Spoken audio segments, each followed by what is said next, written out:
భారత సంవిధానము భాగము 3 మౌలిక హక్కులు శోషణ నుండి రక్షణకు హక్కు. ఆర్టికల్ 23 మనుష్యుల క్రయ విక్రయములపై మరియు బలవంతపు చాకిరీలపై నిషేధము. మనుష్యుల క్రయ విక్రయము, వెట్టి మరియు తాదృశ్యమైన బలవంతపు చాకిరీలు నిషేధింపబడినవి.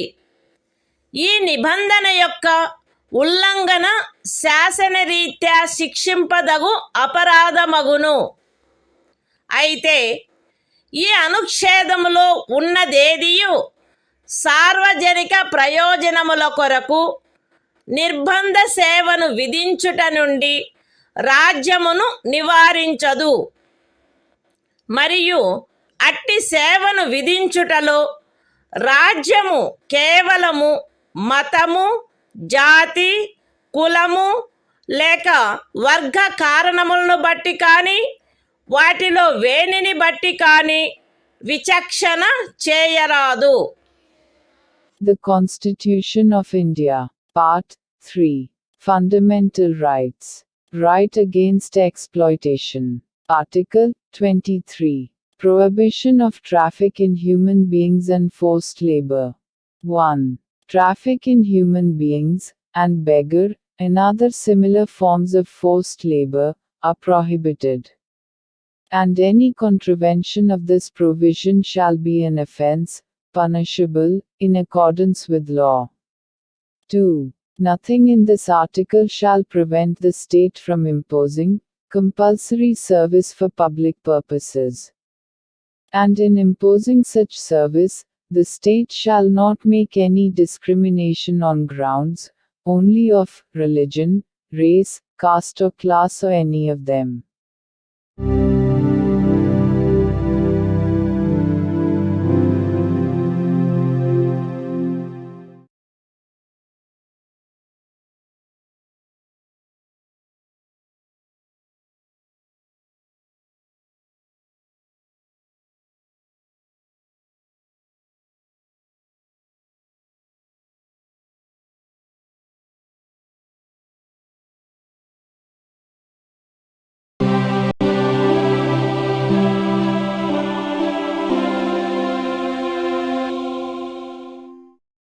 భారత సంవిధానము భాగము 3 మౌలిక హక్కులు శోషణ నుండి రక్షణకు హక్కు.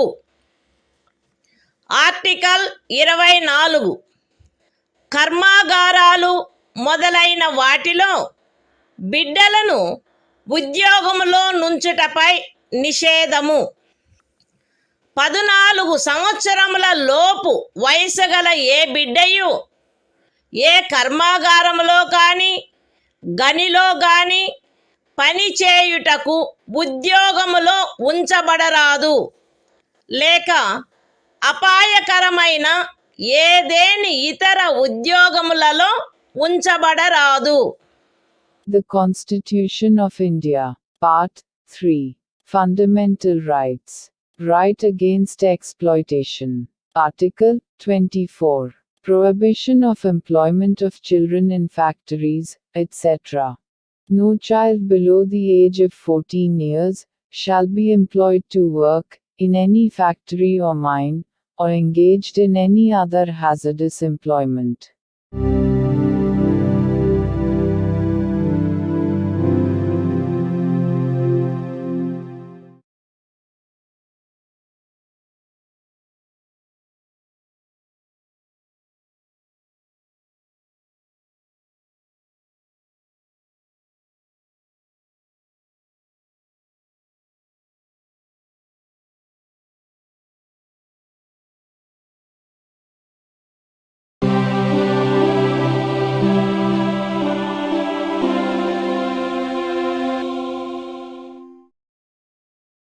భారత సంవిధానము భాగము 3 మౌలిక హక్కులు మత స్వాతంత్ర్యపు హక్కు. ఆర్టికల్ 25 అంతరాత్మను అనుసరించి స్వాతంత్ర్యము, స్వేచ్ఛాయుత మతావలంబన, ఆచరణ, ప్రచారములు ప్రజాశాంతికి, నైతికతకు, ఆరోగ్యమునకు మరియు ఈ భాగము యొక్క ఇతర నిబంధనలకు అత్యధీనమై అంతరాత్మను అనుసరించి స్వాతంత్రమునకును, స్వేచ్ఛగా మతమును అవలంబించుటకును, ఆచరించుటకును, ప్రచారము చేయుటకును జనులందరూ సమానముగా హక్కు కలిగి ఉందురు. ఈ అనుచ్ఛేదమునందున్నదేదియు మతాచారణకు సంబంధించిన ఏదేని ఆర్థిక, విత్తీయ, రాజకీయ లేక ఇతర లౌకిక కార్యకలాపమును క్రమబద్ధపరుచునదై లేక పరిమితపరుచునదై సాంఘిక సంక్షేమమునకును, సంస్కరణకును లేక సార్వజనిక స్వభావము గల హిందూ మత సంస్థలలో హిందువులలోని అన్ని వర్గములకును, శాఖలకును ప్రవేశము కలగచేయు నిబంధన చేయునదై అస్తిత్వంలోనున్న ఏదేని శాసనము యొక్క అమలుకు భంగము కలిగించదు లేక అట్టి ఏ శాసనమునైనను చేయుట నుండి రాజ్యమును నివారించదు. ఎక్స్ప్లనేషన్ 1.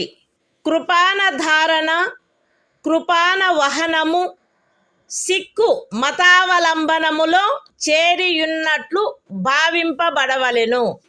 ఎక్స్ప్లనేషన్ 2. ఖండము 2 యొక్క ఉపఖండము బిలో హిందువులను గూర్చిన నిర్దేశమునందు సిక్కు, జైన లేక బౌద్ధ మతావలంబ వ్యక్తులను గూర్చిన నిర్దేశము చేరియున్నట్లు అన్వయించబడవలెను మరియు హిందూ మత సంస్థలను గూర్చిన నిర్దేశము తదనుసారముగా అన్వయించబడవలెను. The Constitution of India, Part 3. Fundamental Rights. Right to freedom of religion. Article 25.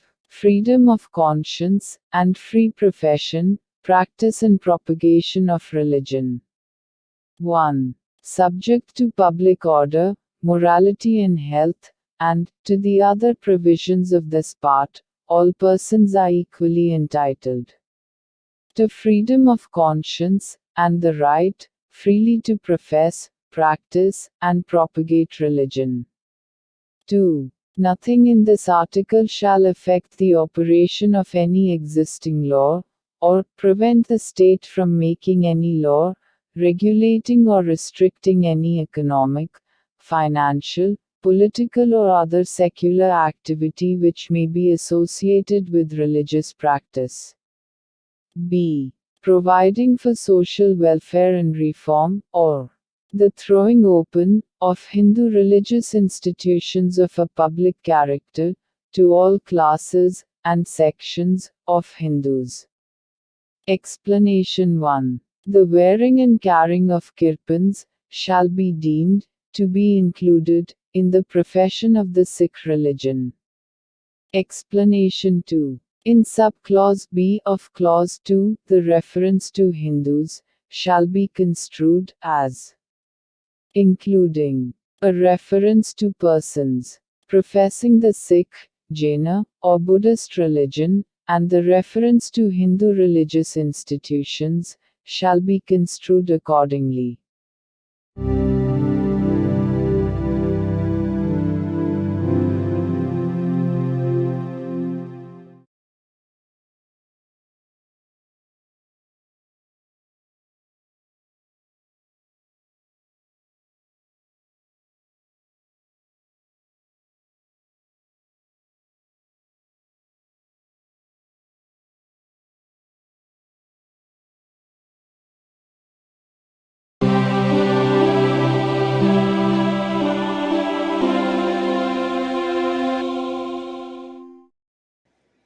భారత సంవిధానము భాగము 3 మౌలిక హక్కులు. మత స్వాతంత్ర్యపు హక్కు. ఆర్టికల్ 26 మత వ్యవహార నిర్వహణ స్వాతంత్ర్యము. ప్రజాశాంతికి, నైతికతకు మరియు ఆరోగ్యమునకు అత్యధీనమై ప్రతి మత శాఖ లేక అందలి ఏ ఉపశాఖైనను ఈ క్రింది హక్కును కలిగియుండును: మత మరియు ధార్మిక ప్రయోజనముల కొరకు సంస్థలను స్థాపించుట మరియు పోషించుట, మత విషయములలో స్వీయ వ్యవహారములను నిర్వహించుకొనుట, స్థిరాస్తిని మరియు చరాస్తిని కలిగియుండుట మరియు ఆర్జించుట, మరియు అట్టి ఆస్తిని శాసనమును అనుసరించి నిర్వహించుట. The Constitution of India, Part 3. Fundamental Rights. Right to freedom of religion. Article 26. Freedom to manage religious affairs.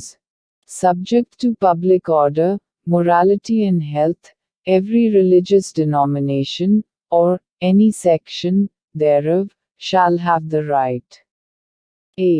to establish and maintain institutions for religious and charitable purposes. b. to manage its own affairs, in matters of religion. c.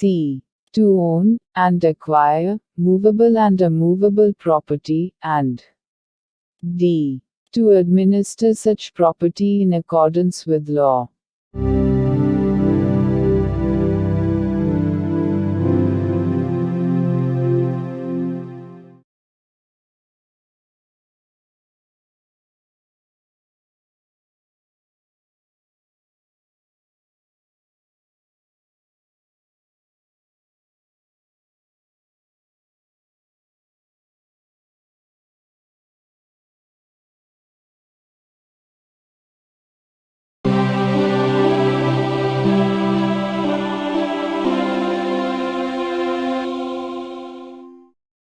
భారత సంవిధానము. భాగము 3 మౌలిక హక్కులు. మత స్వాతంత్ర్యపు హక్కు. Article 27 ఏదేని ప్రత్యేకమైన మతమును అభివృద్ధి చేయుటకు పన్నుల చెల్లింపును గూర్చిన స్వాతంత్ర్యము. ఏదేని ప్రత్యేకమైన మతమును లేక మత శాఖను అభివృద్ధి చేయుటకు లేక పోషించుటకు అగు ఖర్చులను భరించుటకై ఏ పన్నుల వలన రాబడి నిర్దిష్టముగా కేటాయించబడునో ఆ పన్నులను చెల్లించుటకు ఏ వ్యక్తిని బలవంత పెట్టరాదు. The Constitution of India, Part 3. Fundamental Rights. Right to freedom of religion. Article 27. Freedom as to payment of taxes for promotion of any particular religion. No person shall be compelled to pay any taxes, the proceeds of which are specifically appropriated in payment of expenses for the promotion or maintenance of any particular religion or religious denomination.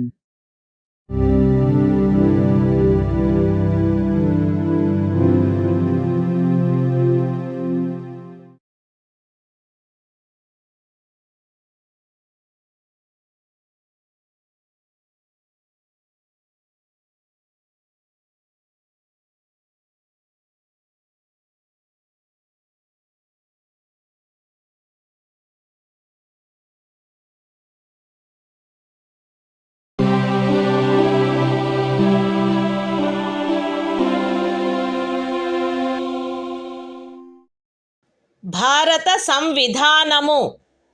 భాగము 3 మౌలిక హక్కులు. మత స్వాతంత్ర్యపు హక్కు. Article 28 కొన్ని విద్యా సంస్థలలో మత బోధ లేక మత సంబంధమైన ఆరాధన జరుగుతున్నప్పుడు హాజరగుటను గూర్చిన స్వాతంత్ర్యము.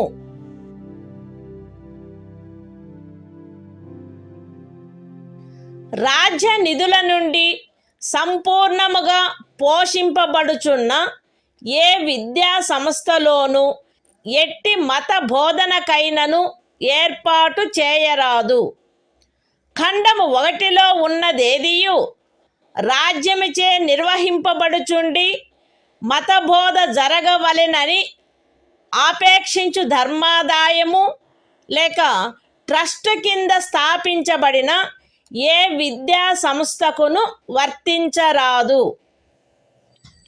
రాజ్యముచే గుర్తింపబడిన లేక రాజ్య నిధుల నుండి సహాయమును పొందుతున్న ఏదేని విద్యా సంస్థలో హాజరగుచున్న ఏ వ్యక్తినైనను అట్టి సంస్థలో చేయబడు ఏదేని మత బోధలో పాల్గొనవలసినదని కానీ, అట్టి సంస్థలో లేక దానికి సంబంధించిన ఏదేని ఆవరణలో జరపబడు ఏదేని మత సంబంధమైన ఆరాధనకు హాజరు కావాలనని కానీ, అందుకు ఆ వ్యక్తిని కానీ, ఆ వ్యక్తి మైనర్ అయినచో అతని సంరక్షకుడు కానీ సమ్మతించిననే తప్ప కోరరాదు. The Constitution of India, Part 3. Fundamental Rights. Right to freedom of religion. Article 28. Freedom is to attendance at religious instruction, or religious worship, in certain educational institutions. 1. No religious instruction shall be provided in any educational institution, wholly maintained out of state funds. 2. Nothing in Clause 1 shall apply to an educational institution which is administered by the state, but has been established under any endowment or trust, which requires that religious instruction shall be imparted in such institution. 3. No person attending any educational institution recognized by the state, or receiving aid out of state funds, shall be required to take part in any religious instruction that may be imparted in such institution, or to attend any religious worship that may be conducted in such institution or in any premises attached thereto, unless such person, or if such person is a minor, his guardian has given his consent thereto.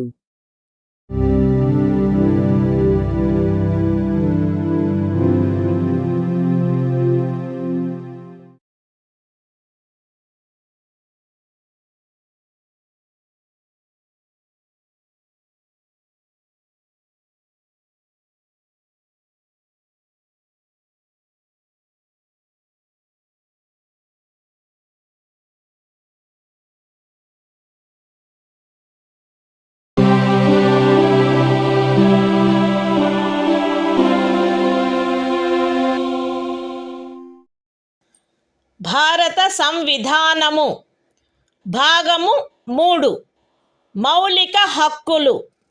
సాంస్కృతిక మరియు విద్యా విషయక హక్కులు.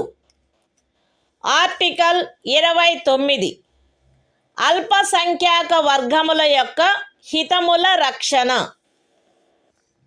భారతదేశ రాజ్య క్షేత్రములో లేక అందలి ఏ భాగములో నివసించుచున్న పౌరులలోని ఏదేని వర్గము వారు తమ విశిష్ట భాష, లిపి లేక సంస్కృతిని కలిగి ఉండినచో వారు దానిని కాపాడుకొనుటకు హక్కు కలిగి ఉందురు. రాజ్యముచే పోషింపబడుచున్న లేక రాజ్య నిధుల నుండి సహాయము పొందుచున్న ఏ విద్యా సంస్థలోనైనను కేవలము మతము, జాతి, కులము, భాష కారణములను బట్టి కానీ, వాటిలో దేనిని బట్టి కానీ ఏ పౌరునికైనను ప్రవేశము నిరాకరించబడరాదు. The Constitution of India. Part 3. Fundamental Rights. Cultural and Educational Rights. Article 29. Protection of interests of minorities. 1. Any section of the citizens residing in the territory of India, or any part thereof having a distinct language, script, or culture of its own, shall have the right to conserve the same. 2. No citizen shall be denied admission into any educational institution, maintained by the state, or receiving aid, out of state funds, on grounds only of religion, race, caste, language or any of them.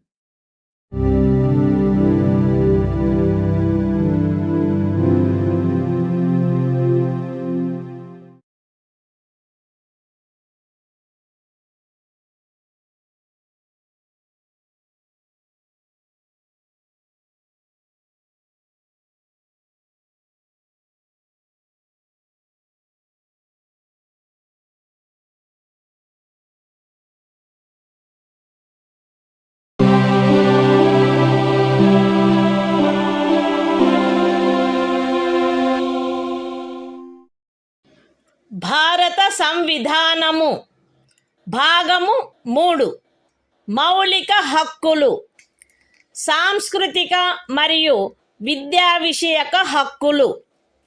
Article 30 విద్యా సంస్థలను స్థాపించుటకు మరియు నిర్వహించుటకు అల్పసంఖ్యాక వర్గములకు గల హక్కు. మత ప్రాతిపదికపై కానీ భాషా ప్రాతిపదికపై కానీ ఏర్పడిన అల్పసంఖ్యాక వర్గముల వారందరూ తమకు అభీష్టమైన విద్యా సంస్థలను స్థాపించుకొనుటకును నిర్వహించుకొనుటకును హక్కు కలిగియుందురు. ఖండము 1లో నిర్దేశింపబడిన అల్పసంఖ్యాక వర్గముచే స్థాపింపబడి నిర్వహింపబడుతున్న ఒక విద్యా సంస్థ యొక్క ఏదేని ఆస్తిని నిర్బంధముగా అధ్యార్థించుటను నిబంధించు ఏదేని శాసనము చేయుటలో అట్టి ఆస్తి అధ్యార్జన కొరకు అట్టి శాసనము ద్వారా నియతము చేయబడిన లేక దాని కింద నిర్ధారించబడిన మొత్తము ఆ ఖండము క్రింద హామీ ఇవ్వబడిన హక్కును పరిమితపరచకుండునట్లు లేక రద్దుపరచకుండునట్లు రాజ్యము కట్టుదిట్టము చేయవలెను. విద్యా సంస్థలకు సహాయము చేయు సందర్భములలో మత ప్రాతిపదికపై లేక భాషా ప్రాతిపదికపై ఏర్పడిన అల్పసంఖ్యాక వర్గము యొక్క నిర్వహణలో ఉన్నదను కారణమును బట్టి ఏ విద్యా సంస్థకు విరుద్ధముగాను రాజ్యము విచక్షణ చేయరాదు. The Constitution of India. Part 3. Fundamental Rights. Cultural and Educational Rights. Article 30. Right of minorities to establish and administer educational institutions. 1. All minorities, whether based on religion or language, shall have the right to establish and administer educational institutions of their choice. In making any law, providing for the compulsory acquisition of any property of an educational institution, established and administered by a minority, referred to in Clause 1. The state shall ensure that the amount fixed by or determined under such law, for the acquisition of such property, is such, as would not restrict or abrogate, the right guaranteed under that clause. 2. The state shall not, in granting aid to educational institutions, discriminate against any educational institution, on the ground that it is under the management of a minority, whether based on religion or language.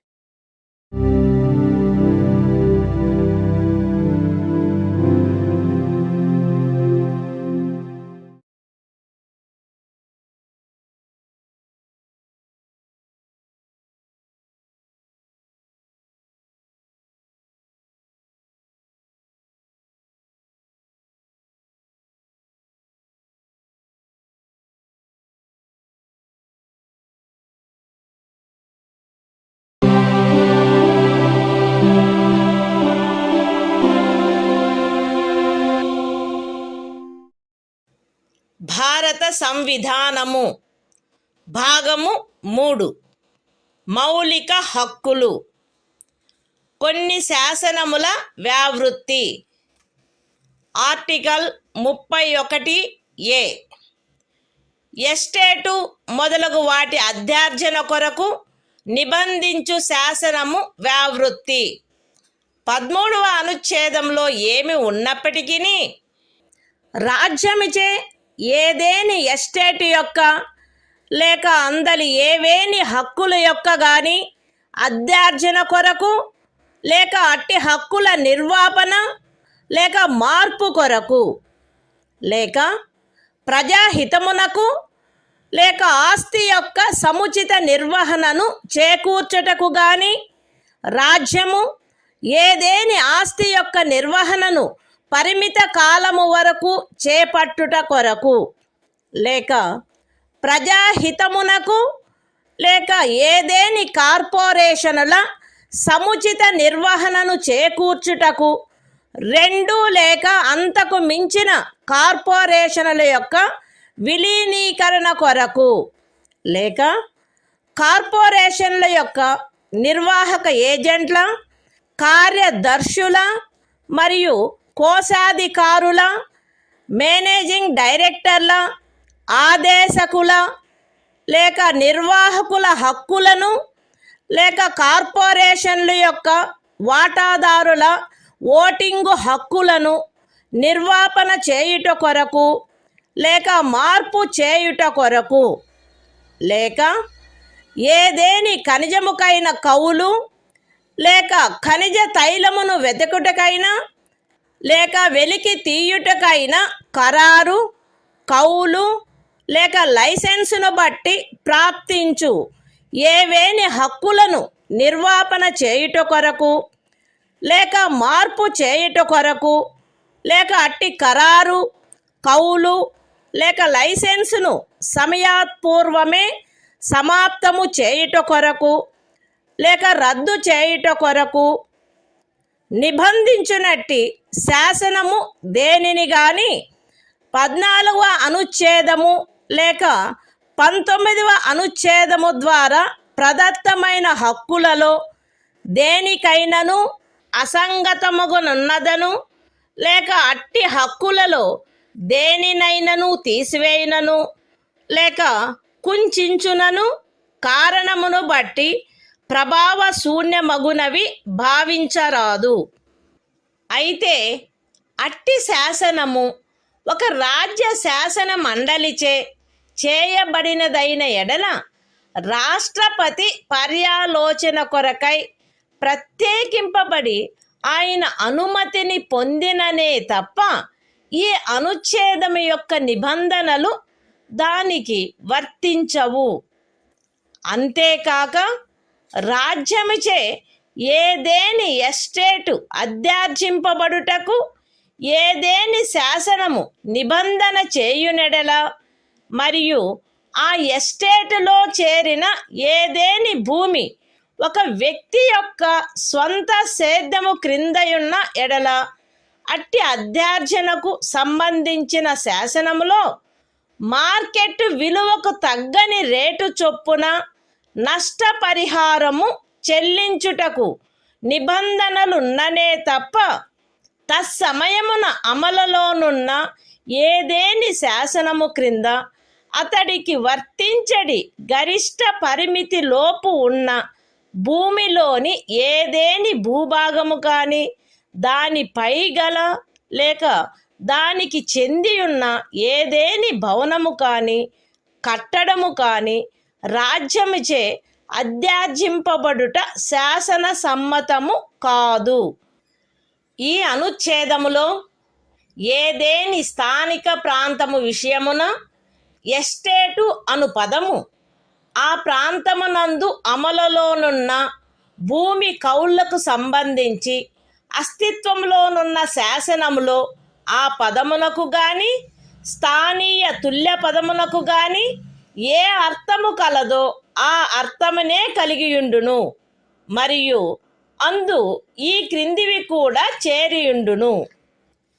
ఏదేని జాగీరు, ఇనాం లేక మౌఫీ లేక ఇతరమైన తాదృశ అనుదానము మరియు తమిళనాడు కేరళ రాజ్యములలో ఏదేని జన్మం హక్కు ryotwari settlement కింద కలిగి ఉన్న ఏదేని భూమి బంజరు భూమి అటవీ భూమి పచ్చిక బయళ్ళ భూమి లేక కర్షకులు లేక వ్యవసాయ కూలీలు మరియు చేతి వృత్తుల వారు ఆక్రమించుకొనిన భవనములు మరియు ఇతర కట్టడములు ఉన్న స్థలములతో సహా వ్యవసాయ లేక తత్సహాయక ప్రయోజనముల కొరకు ఎవరేని కలిగియున్నా లేక ఎవరికేని కౌలుకు ఇవ్వబడిన ఏదేని భూమి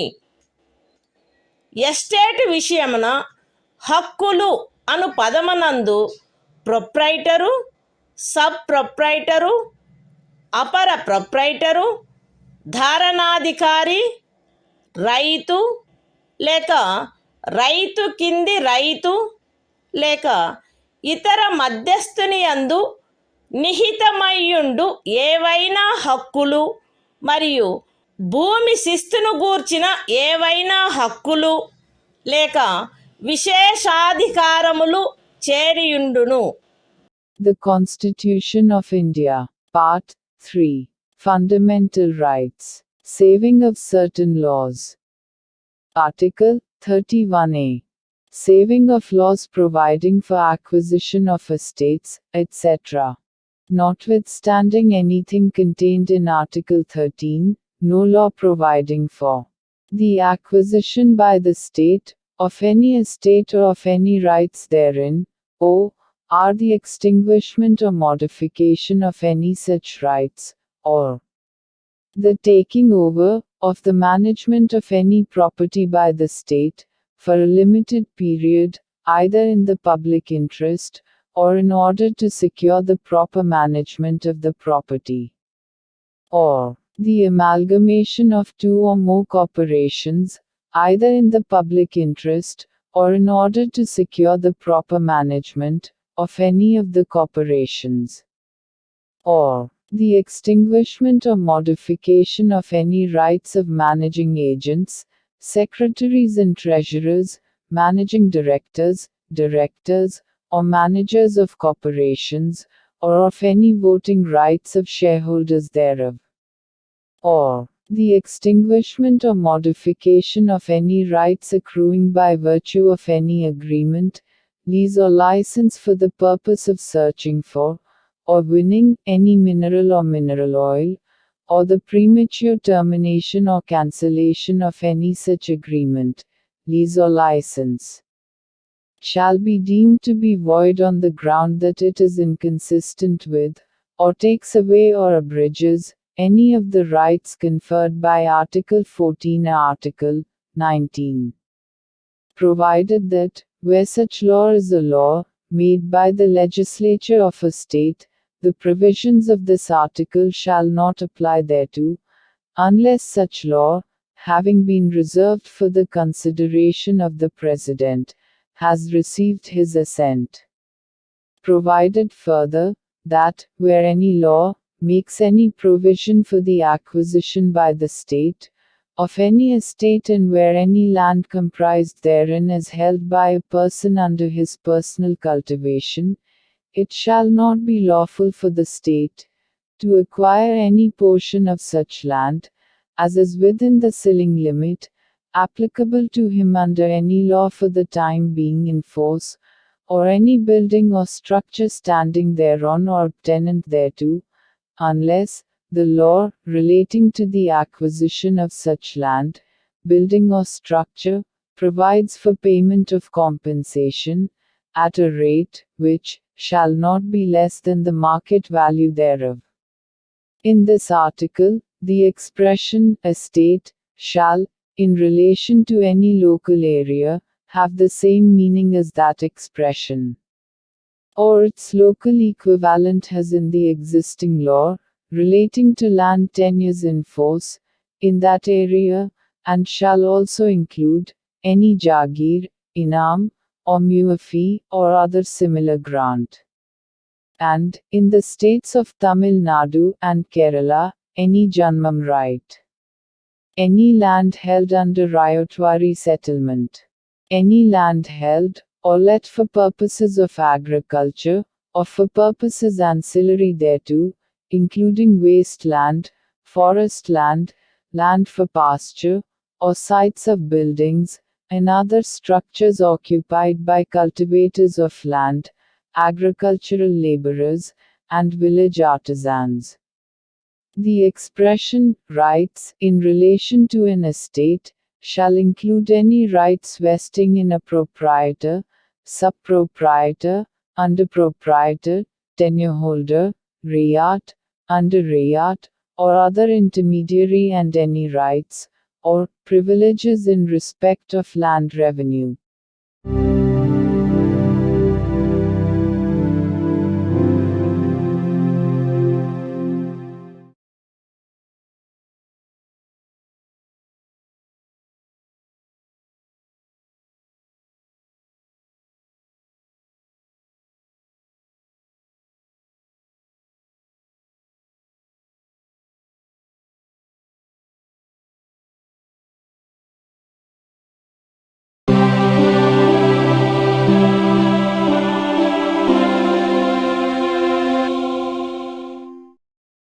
భారత సంవిధానము భాగము 3 మౌలిక హక్కులు. కొన్ని శాసనముల వ్యావృత్తి.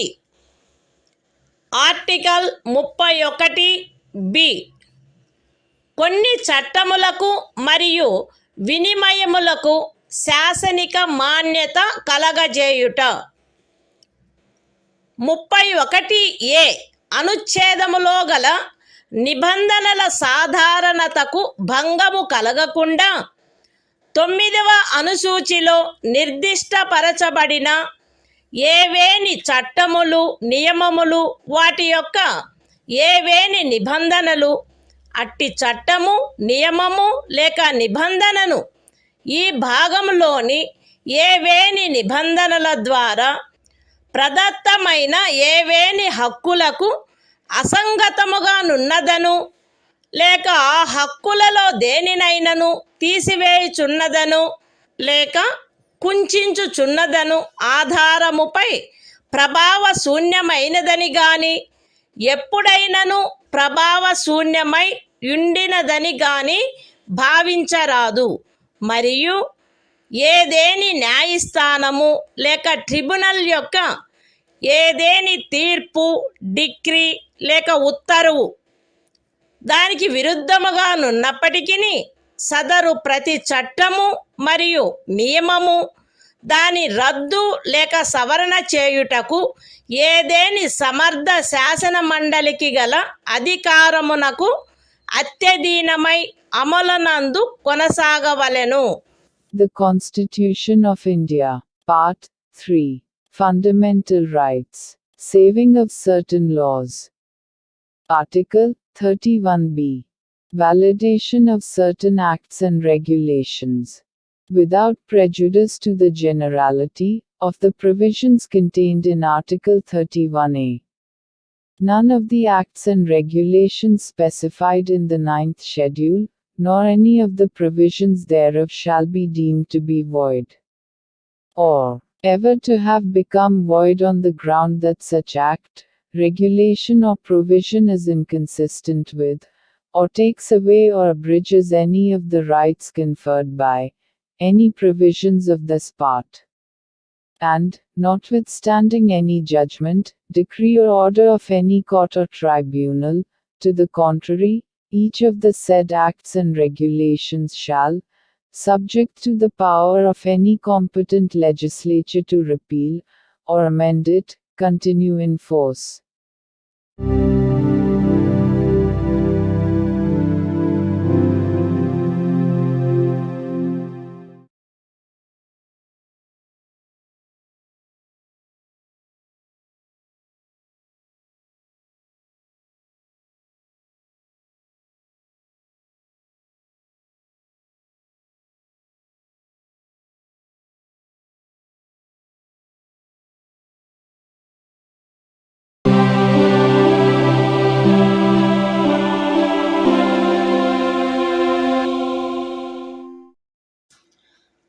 భారత సంవిధానము భాగము 3 మౌలిక హక్కులు. కొన్ని శాసనముల వ్యావృత్తి. ఆర్టికల్ 31(c) కొన్ని ఆదేశిక సూత్రములను అమలుపరచు శాసనముల వ్యావృత్తి.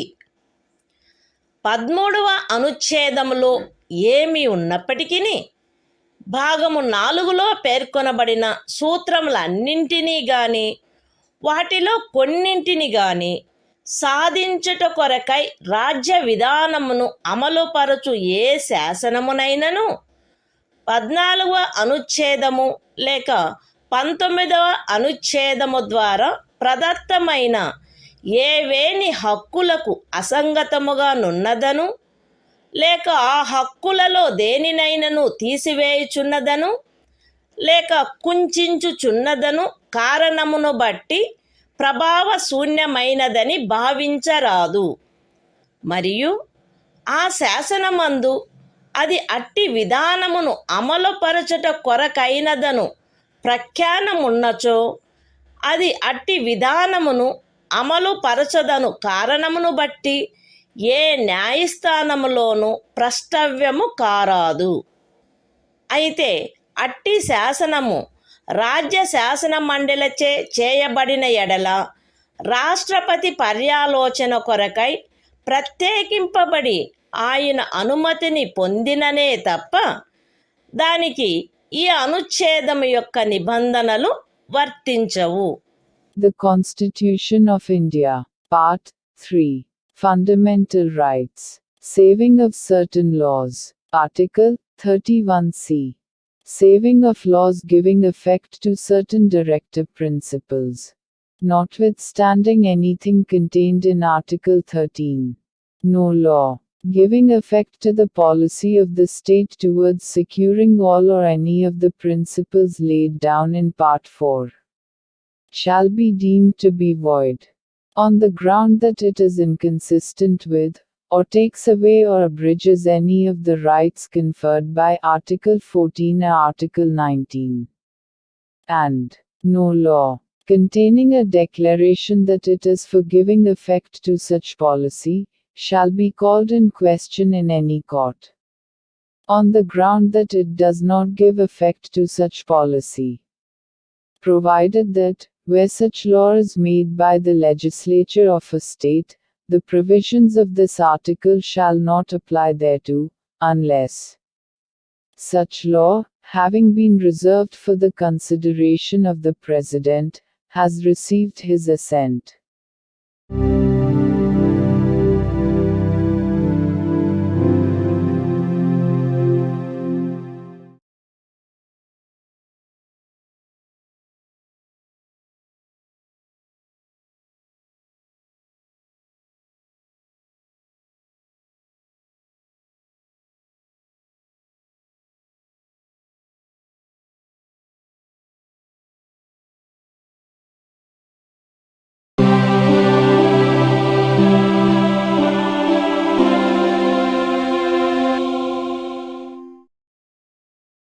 భారత సంవిధానము భాగము 3 మౌలిక హక్కులు.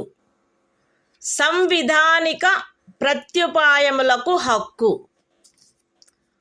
ఆర్టికల్ 32 ఈ భాగముచే ప్రదత్తము చేయబడిన హక్కులను అమలుపరుచుటకు ప్రత్యుపాయములు. ఈ భాగము ద్వారా ప్రదత్తమైన హక్కులను అమలుపరచుటకు సముచిత చర్యల ద్వారా సర్వోన్నత న్యాయస్థానమును అర్థించు హక్కుకు హామీ ఇయ్యబడినది. ఈ భాగము ద్వారా ప్రదత్తమైన ఏవేని హక్కులను అమలుపరచుట కొరకు ఆదేశములను లేక ఉత్తర్వులను లేక బందీ ప్రత్యక్ష హెబియస్ కార్పస్, పరమాదేశ మాండమస్, ప్రతిషేధ ప్రొహిబిషన్, అధికార పృచ్ఛ కోవారెంటు మరియు ఉత్ప్రేషణ సర్ష్యోరారి స్వభావము గల రిట్లతో సహా అధిలేఖలను వీటిలో సముచితమైన దానిని జారీ చేయుటకు సర్వోన్నత న్యాయస్థానము అధికారము కలిగియుండును. ఖండములు 1 మరియు 2 ద్వారా సర్వోన్నత న్యాయస్థానమునకు ప్రదత్తమైన అధికారములకు భంగము కలగకుండా ఖండము 2 క్రింద సర్వోన్నత న్యాయస్థానముచే వినియోగింపబడదగు అధికారముల అన్నిటినీ కానీ వాటిలో దేనినైనను కానీ ఏదేని ఇతర న్యాయస్థానమునకు దాని అధికారిత యొక్క స్థానిక హద్దులలో వినియోగించు అధికారమును శాసనము ద్వారా పార్లమెంటు వసగవచ్చును. ఈ అనుచ్ఛేదముచే హామీ ఇయ్యబడిన హక్కు ఈ సంవిధానముచే అన్యదా నిబంధింపబడినట్లు తప్ప suspend చేయబడరాదు. The Constitution of India, Part 3. Fundamental Rights. Right to constitutional remedies. Article 32. Remedies for enforcement of rights conferred by this part. 1. The right to move the Supreme Court, by appropriate proceedings for the enforcement of the rights conferred by this part, is guaranteed. 2. The Supreme Court shall have power to issue directions or orders, or writs, including writs in the nature of habeas corpus, mandamus, prohibition, quo warranto and certiorari, whichever may be appropriate, for the enforcement of any of the rights conferred by this part. 3. Without prejudice to the powers conferred on the Supreme Court, by clauses 1 and 2. Parliament may by law empower any other court to exercise within the local limits of its jurisdiction all or any of the powers exercisable by the Supreme Court under clause 2. 4. The right guaranteed by this article shall not be suspended, except as otherwise provided for by this Constitution.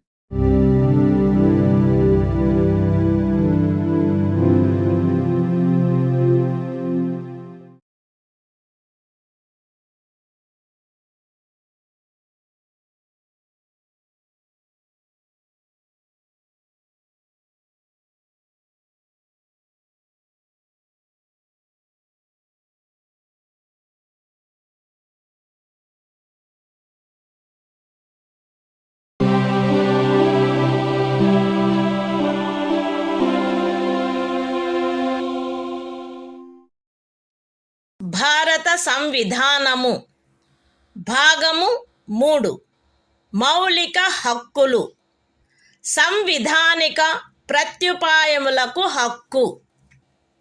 Article 33. ఈ భాగము ద్వారా ప్రదత్తమైన హక్కులను సాయుధ బలములు మొదలగు వాటికి వర్తింపచేయునప్పుడు మార్చుటకు పార్లమెంటుకు గల అధికారము. ఈ భాగము ద్వారా ప్రదత్తమైన హక్కులలో వేటినైనను సాయుధ బలములకు చెందిన సభ్యులకు లేక ప్రజాశాంతిని కాపాడు భారము వహించిన సాయుధ బలములకు చెందిన సభ్యులకు లేక గుప్త సమాచారము కొరకు లేక ఎదురు గుప్త సమాచారము కొరకు రాజ్యముచే స్థాపించబడిన ఏదేని బ్యూరోలో లేదా ఇతర వ్యవస్థలో నియమించబడిన వ్యక్తులకు లేక ఏ నుండి సి వరకు గల ఖండములలో నిర్దేశింపబడిన ఏదేని సాయుధ బలము బ్యూరో లేక వ్యవస్థ కొరకై ఏర్పాటు చేసిన టెలికమ్యూనికేషన్ వ్యవస్థలలో నియమించబడిన లేదా వాటికి సంబంధించిన వ్యక్తులకు వర్తింపచేయుటలో వారి సముచిత కర్తవ్య నిర్వహణను వారి మధ్య క్రమశిక్షణను కట్టుదిట్టము చేయుటకై ఆ హక్కులు ఎంత మేరకు పరిమితపరచబడవలెనో లేక రద్దు చేయబడవలెనో పార్లమెంటు శాసనము ద్వారా నిర్ధారణ చేయవచ్చును. The Constitution of India. Part 3. Fundamental Rights. Right to constitutional remedies. Article 33. Power of Parliament to modify the rights conferred by this part in their application to forces, etc. Parliament may by law determine to what extent any of the rights conferred by this part shall, in their application to the members of the armed forces, or the members of the forces charged with the maintenance of public order, or persons employed in any bureau or other organization established by the state for purposes of intelligence or counterintelligence, or person employed in or in connection with the telecommunication systems set up for the purposes of any force, bureau, or organization referred to in clauses A to C, be restricted or abrogated so as to ensure the proper discharge of their duties and the maintenance of discipline among them.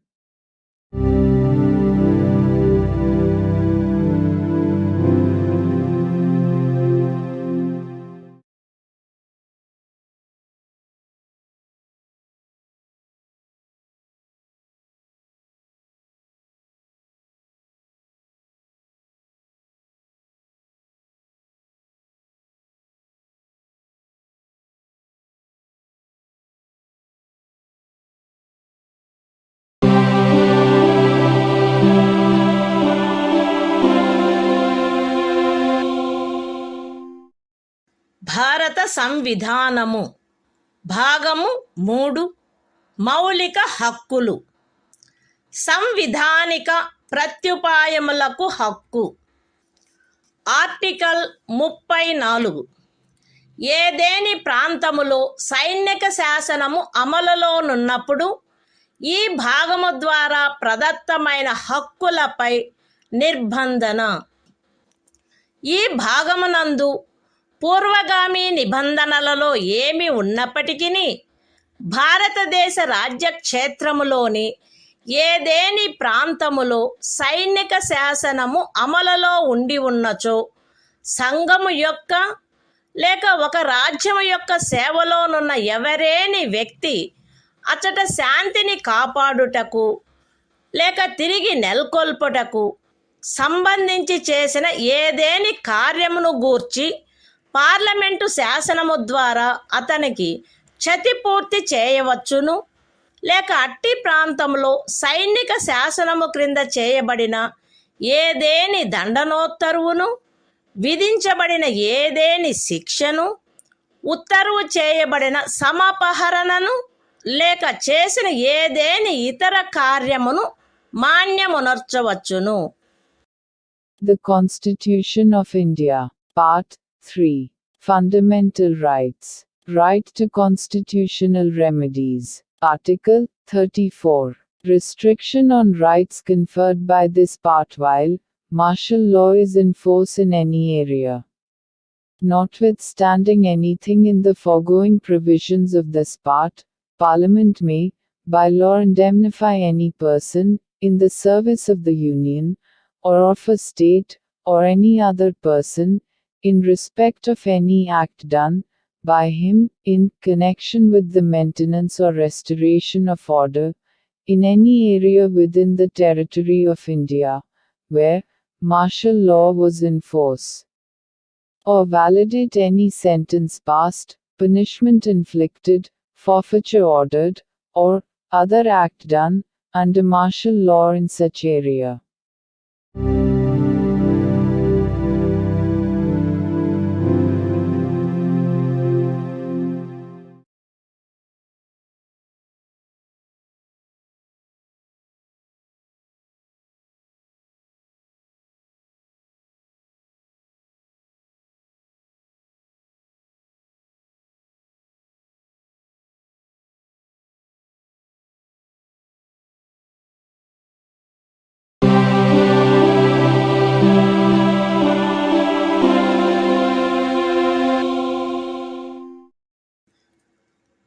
భారత సంవిధానము. భాగము 3. మౌలిక హక్కులు. సంవిధానిక ప్రత్యుపాయములకు హక్కు. Article 35. ఈ భాగము యొక్క నిబంధనలను అమలుపరచుటకు శాసన నిర్మాణము. ఈ సంవిధానమునందేమున్నప్పటికీ 16వ అనుచ్ఛేదము యొక్క ఖండము 3, 32వ అనుచ్ఛేదము యొక్క ఖండము 3, 33వ మరియు 34వ అనుచ్ఛేదముల క్రింద పార్లమెంటు చేయు శాసనము ద్వారా నిబంధింపబడదగిన విషయములలో దేనిని గూర్చి అయినను శాసనములను చేయుటకు మరియు ఈ భాగము క్రింద అపరాధములుగా ప్రఖ్యానించబడిన కార్యములకు శిక్షను విహితము చేయుట కొరకైన శాసనములను చేయుటకు పార్లమెంటు అధికారము కలిగియుండును. రాజ్య శాసన మండలి ఆ అధికారమును కలిగియుండదు. మరియు పార్లమెంటు ఈ సంవిధాన ప్రారంభమునకు పిమ్మట వీలైనంత త్వరితముగా ఉపఖండము 2లో నిర్దేశించబడిన కార్యములకు శిక్షను విహితము చేయుటకు శాసనములను చేయవలయును. ఖండము ఏ యొక్క ఉపఖండము 1లో నిర్దేశింపబడిన ఏదేని విషయమును గూర్చినదైనా లేక ఆ ఖండము యొక్క ఉపఖండము 2లో నిర్దేశించబడిన కార్యమునకు దేనికైనను శిక్షను నిబంధించునదై ఈ సంవిధాన ప్రారంభమునకు అవ్యవహిత పూర్వము భారతదేశ రాజ్య క్షేత్రమునందు అమలులోనున్న ఏదేని శాసనము అందలి నిబంధనలకును 372వ అనుచ్ఛేదము క్రింద దాని యందు చేయబడు అనుకూలానుసరణకును మరియు మార్పులకును అత్యధీనమై పార్లమెంటుచే మార్పు లేక రద్దు లేక సవరణ చేయబడు వరకు అమలునందు కొనసాగవలెను. విశదీకరణ. ఈ అనుచ్ఛేదమునందు అమలులోనున్న శాసనము అను పదబంధము 372వ అనుచ్ఛేదములో ఆ పదబంధమునకు ఏ అర్థము కలదో ఆ అర్థమునే కలిగియుండును. The Constitution of India, Part 3. Fundamental Rights. Right to constitutional remedies. Article 35.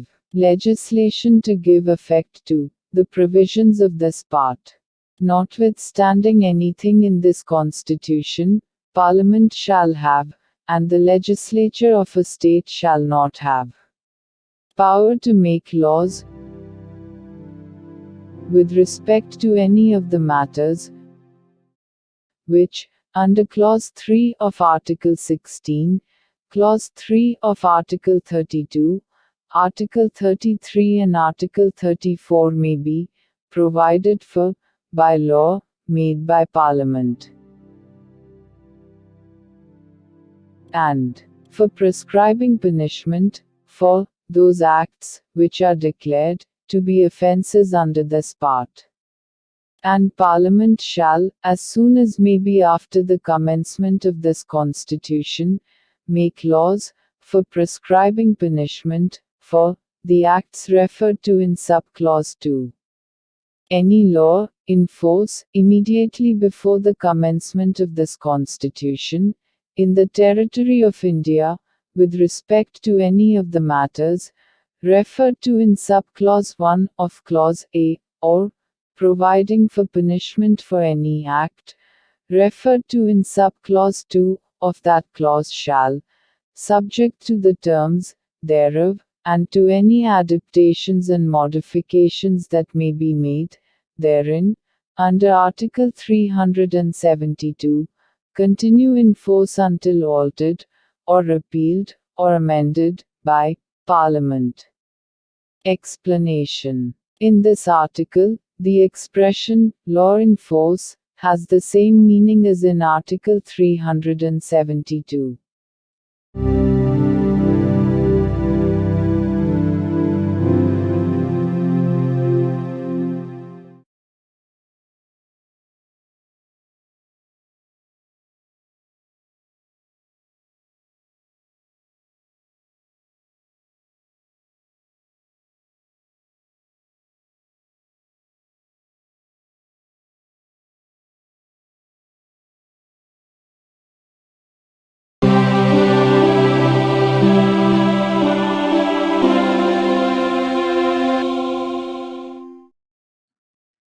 భారత సంవిధానము భాగము 4 రాజ్య విధానము యొక్క ఆదేశిక సూత్రములు. ఆర్టికల్ 36. ఈ భాగంలో సందర్భము అన్యదా అపేక్షించననే తప్ప రాజ్యము అను పదము భాగము 3లో ఆ పదమునకు ఏ అర్థము కలదో ఆ అర్థమునే కలిగియుండును. The Constitution of India, Part 4. Directive Principles of State Policy. Article 36. Definition. In this part, unless the context otherwise requires, the state has the same meaning as in Part 3.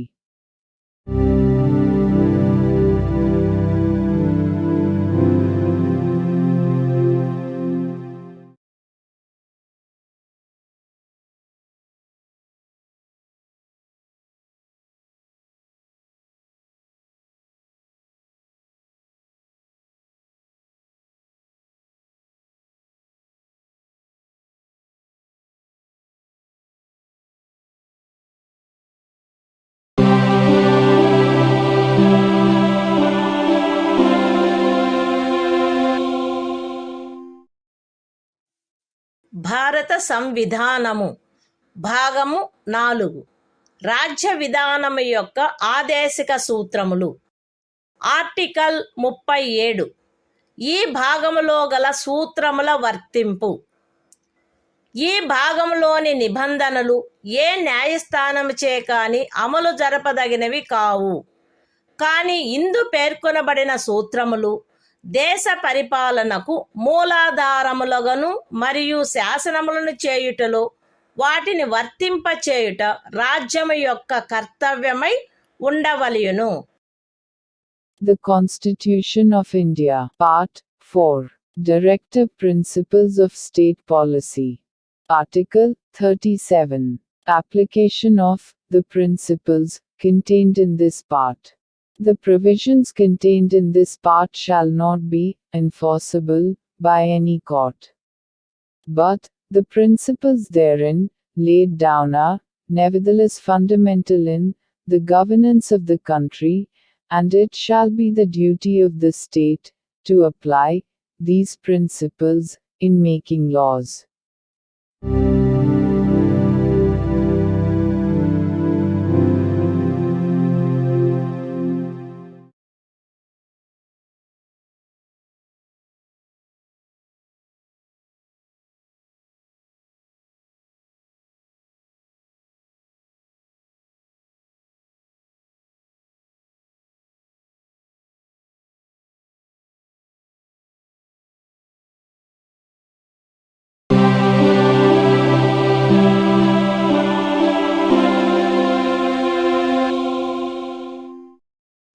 భారత సంవిధానము భాగము 4 రాజ్య విధానము యొక్క ఆదేశిక సూత్రములు. ఆర్టికల్ 38. రాజ్యము ప్రజల శ్రేయస్సును పెంపొందించు సాంఘిక వ్యవస్థను చేకూర్చుట. జాతీయ జీవనంలోని అన్ని రంగములలో సాంఘిక, ఆర్థిక మరియు రాజకీయ న్యాయమును ఉజ్జీవింపచేయు సాంఘిక వ్యవస్థను వీలైనంత వరకు కట్టుదిట్టము చేకూర్చుట ద్వారాను దానిని రక్షించుట ద్వారాను రాజ్యము ప్రజల శ్రేయస్సును పెంపొందించుటకు పాటుపడవలెను. రాజ్యము ప్రత్యేకించి రాబడిలో అసమానతలను తగ్గించుటకు పాటుపడవలెను మరియు విభిన్న ప్రాంతములందు నివసించుచున్న లేక విభిన్న వృత్తులను చేపట్టిన వ్యక్తుల మధ్య మాత్రమే కాకుండా ప్రజావర్గముల మధ్య కూడా హోదా, సౌకర్యములు మరియు అవకాశములందు అసమానతలను తొలగించుటకు ప్రయత్నించవలెను. The Constitution of India, Part 4. Directive Principles of State Policy. Article 38. State to secure social order, for the promotion of welfare of the people. The state shall strive to promote the welfare of the people by securing and protecting as effectively as it may a social order in which justice, social, economic, and political shall inform all the institutions of the national life. The state shall, in particular, strive to minimize the inequalities in income, and endeavor to eliminate inequalities in status, facilities and opportunities, not only amongst individuals, but also amongst groups of people, residing in different areas, or engaged in different vocations.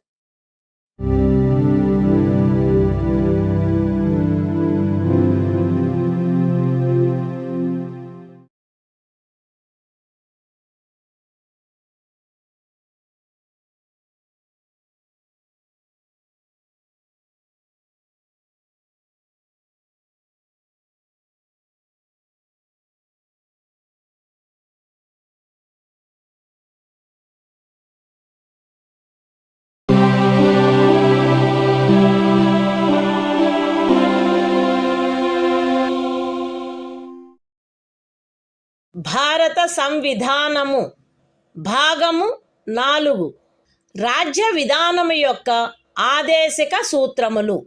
Article 39. రాజ్యము అనుసరించవలసిన కొన్ని విధాన సూత్రములు. రాజ్యము ఈ క్రింది వాటిని చేకూర్చుటకై ప్రత్యేకించి తన విధానమును రూపొందించవలెను.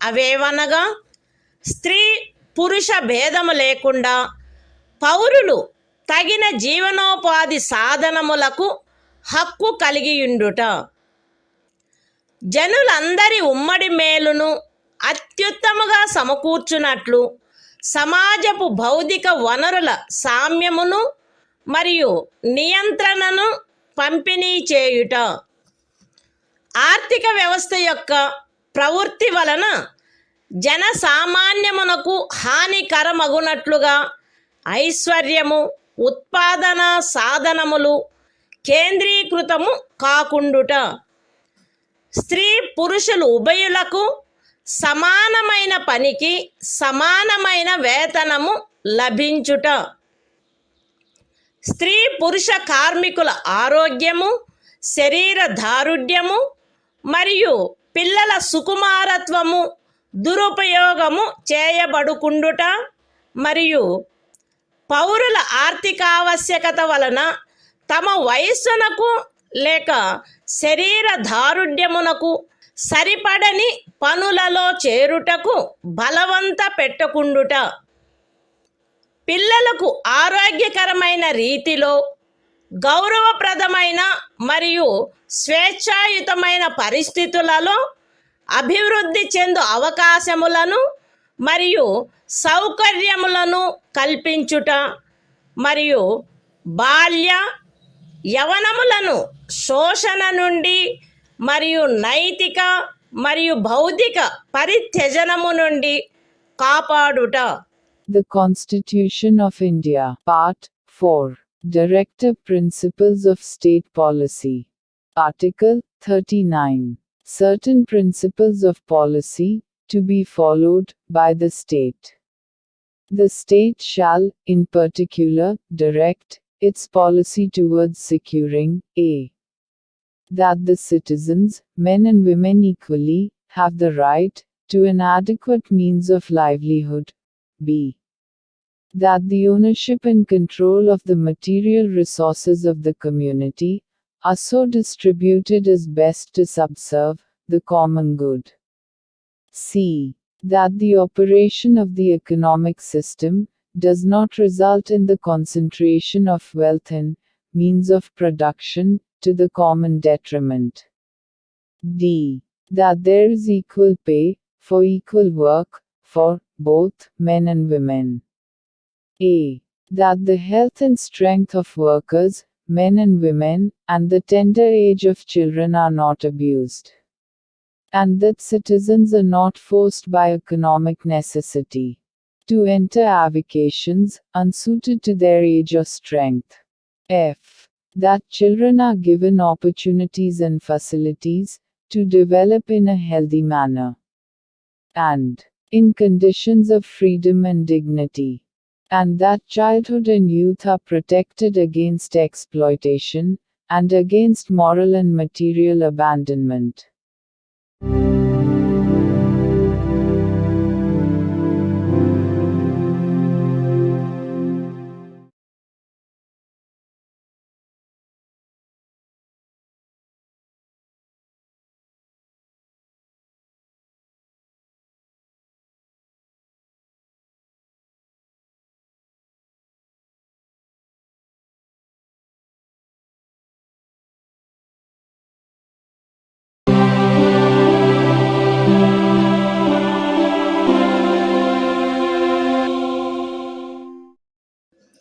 భారత సంవిధానము భాగము 4 రాజ్య విధానము యొక్క ఆదేశక సూత్రములు. ఆర్టికల్ 39A సమాన న్యాయము, ఉచిత న్యాయవాద సహాయము. శాసన వ్యవస్థ ప్రవృత్తి సమానావకాశ ప్రాతిపదికపై న్యాయమును చేకూర్చు రీతిలో నిర్వహించబడినట్లు రాజ్యము కట్టుదిట్టము చేయవలెను. మరియు ప్రత్యేకముగా ఏ పౌరునికైనను ఆర్థిక లేక ఇతర అసక్తతల కారణమున న్యాయమును పొందు అవకాశములు అలభ్యము కాకుండునట్లు కట్టుదిట్టము చేయుటకై తగిన శాసన నిర్మాణమును లేక పథకముల ద్వారా గాని ఏదేని ఇతర విధముగా గాని ఉచిత న్యాయవాద సహాయమును సమకూర్చవలెను. The Constitution of India, Part 4, Directive Principles of State Policy. Article 39A. Equal justice and free legal aid. The state shall secure that the operation of the legal system promotes justice on a basis of equal opportunity, and shall, in particular, provide free legal aid by suitable legislation or schemes, or in any other way to ensure that opportunities for securing justice are not denied to any citizen by reason of economic or other disabilities.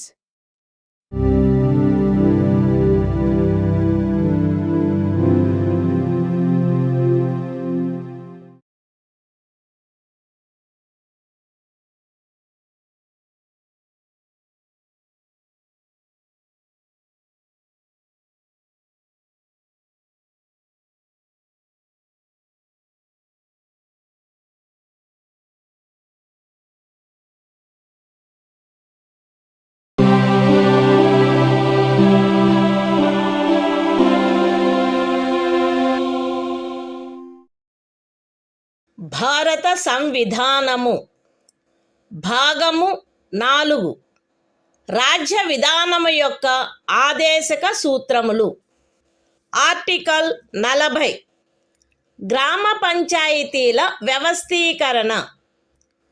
గ్రామ పంచాయతీలను వ్యవస్థీకరించి స్వపరిపాలనా యూనిట్లుగా అవి పనిచేయుటకు వాటికి ఆవశ్యకమగు అధికార ప్రాధికారముల నొసగుటకు రాజ్యము చర్యలను గైగొనవలెను. The Constitution of India, Part 4, Directive Principles of State Policy. Article 40. Organization of Village Panchayats. The state shall take steps to organize village panchayats, and endow them with such powers and authority as may be necessary to enable them to function as units of self-government.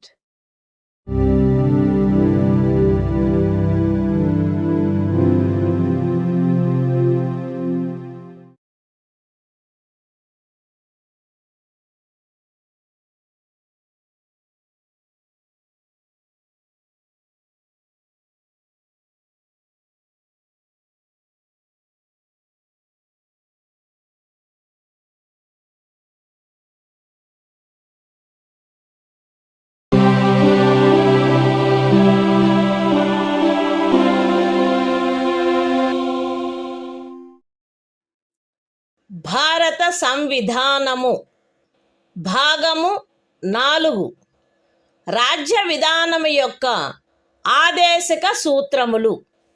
Article 41 పనికి విద్యకు కొన్ని సందర్భములలో ప్రజా సహాయమునకు హక్కు.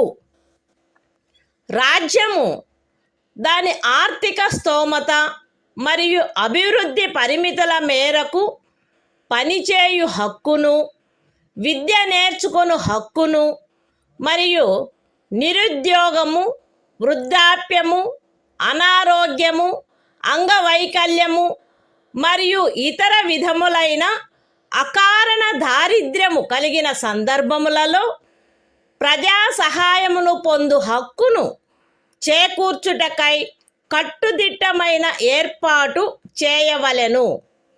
The Constitution of India, Part 4, Directive Principles of State Policy.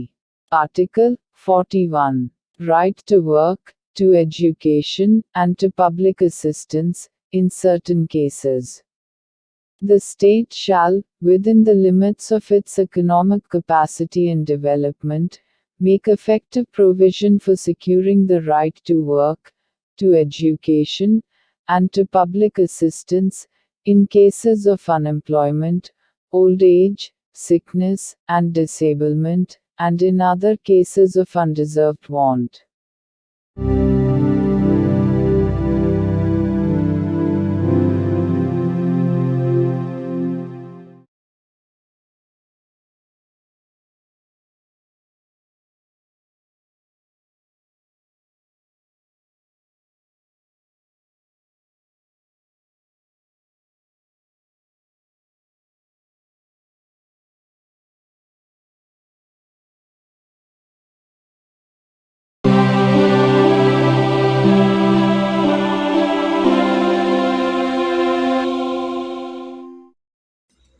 భారత సంవిధానము భాగము 4 రాజ్య విధానము యొక్క ఆదేశక సూత్రములు.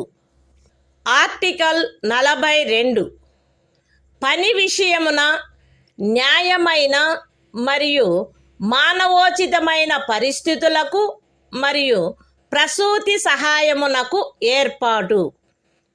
రాజ్యము పనిచేయు విషయమున న్యాయమైన మరియు మానవోచితమైన పరిస్థితులను, ప్రసూతి సహాయమును చేకూర్చుటకు ఏర్పాటు చేయవలెను. The Constitution of India, Part 4, Directive Principles of State Policy. Article 42, Provision for just and humane conditions of work, and maternity relief. The state shall make provision for securing just and humane conditions of work, and for maternity relief.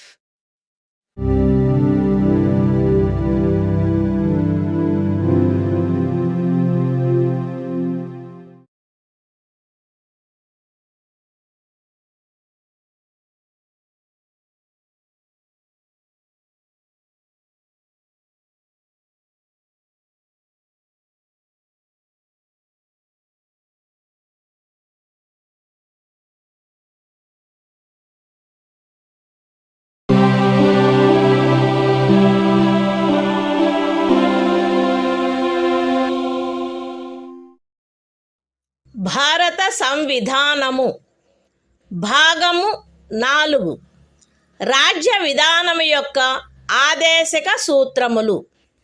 Article 43 కార్మికులకు జీవన భృతి మొదలగునవి. రాజ్యము తగిన శాసన నిర్మాణము ద్వారా లేక ఆర్థిక వ్యవస్థాపన ద్వారా లేక మరే విధముగానైనా వ్యవసాయ, పారిశ్రామిక లేక ఇతర కార్మికులందరికీ పనిని, జీవన భృతిని మరియు సముచిత జీవన స్థాయిని, విశ్రాంతి మరియు సాంఘిక సాంస్కృతిక అవకాశముల పూర్తి వినియోగమును చేకూర్చునట్టి పని పరిస్థితులను కల్పించుటకు ప్రయత్నించవలెను. మరియు ప్రత్యేకించి గ్రామీణ ప్రాంతములలో వైయక్తిక ప్రాతిపదికపై లేక సహకార ప్రాతిపదికపై కుటీర పరిశ్రమలను పెంపొందింపచేయుటకు ప్రయత్నించవలెను. The Constitution of India, Part 4. Directive Principles of State Policy. Article 43. Living wage, etc., for workers. The state shall endeavor to secure, by suitable legislation, or economic organization or in any other way, to all workers, agricultural, industrial or otherwise, work, a living wage, conditions of work ensuring a decent standard of life, and full enjoyment of leisure, and social and cultural opportunities, and, in particular, the state shall endeavor to promote cottage industries, on an individual or cooperative basis, in rural areas.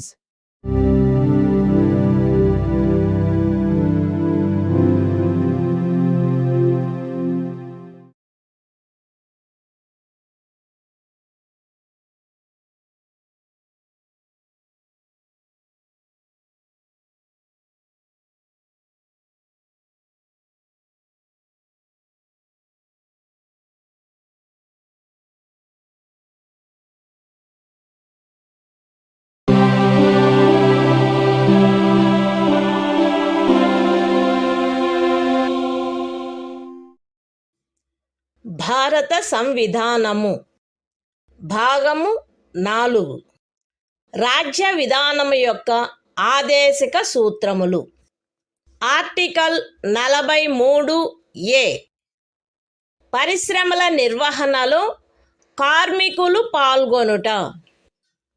రాజ్యము తగిన శాసన నిర్మాణము ద్వారా లేక ఏదేని ఇతర విధముగా ఏదేని పరిశ్రమలో నిమగ్నమైన సంస్థల వ్యవస్థాపన లేక ఇతర వ్యవస్థల నిర్వహణలో కార్మికులు పాల్గొనున్నట్లు చర్యలు తీసుకొనవలెను. The Constitution of India, Part 4. Directive Principles of State Policy. Article 43A. Participation of workers in management of industries. The state shall take steps, by suitable legislation or in any other way, to secure the participation of workers in the management of undertakings, establishments, or other organizations engaged in any industry.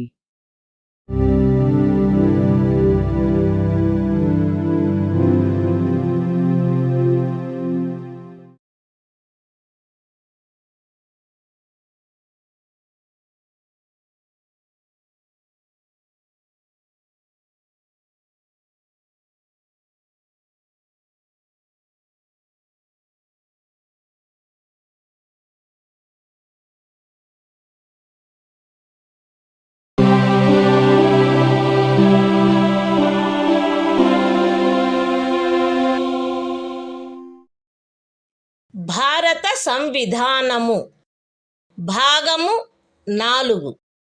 రాజ్య విధానము యొక్క ఆదేశక సూత్రములు. Article 43B.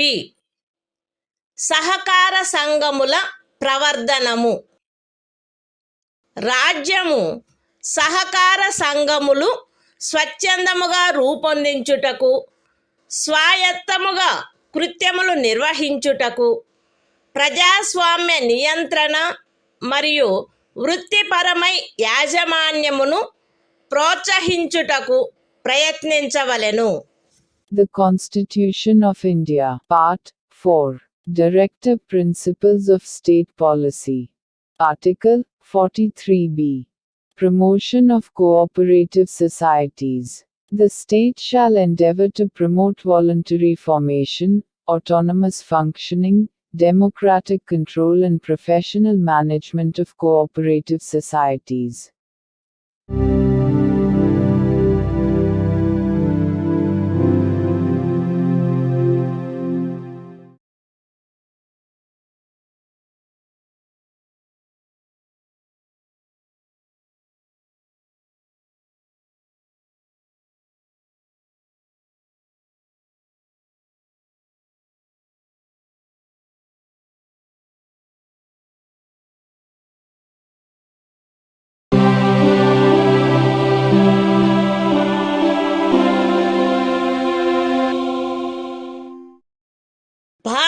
సంవిధానము భాగము 4 రాజ్య విధానము యొక్క ఆదేశిక సూత్రములు. Article 44 పౌరులందరకు ఏకరూపమైన civil స్మృతి.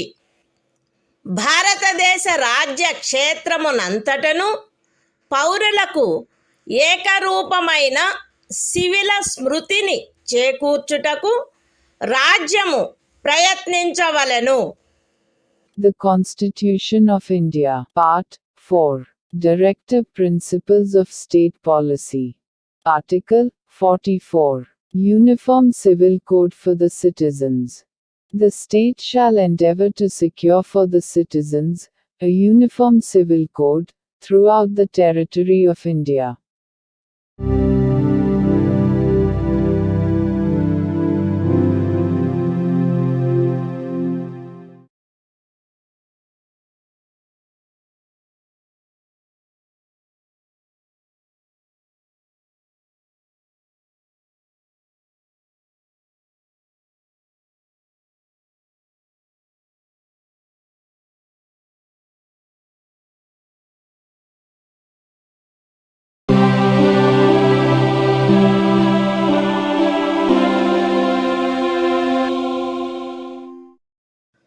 భారత సంవిధానము భాగము 4 రాజ్య విధానము యొక్క ఆదేశిక సూత్రములు.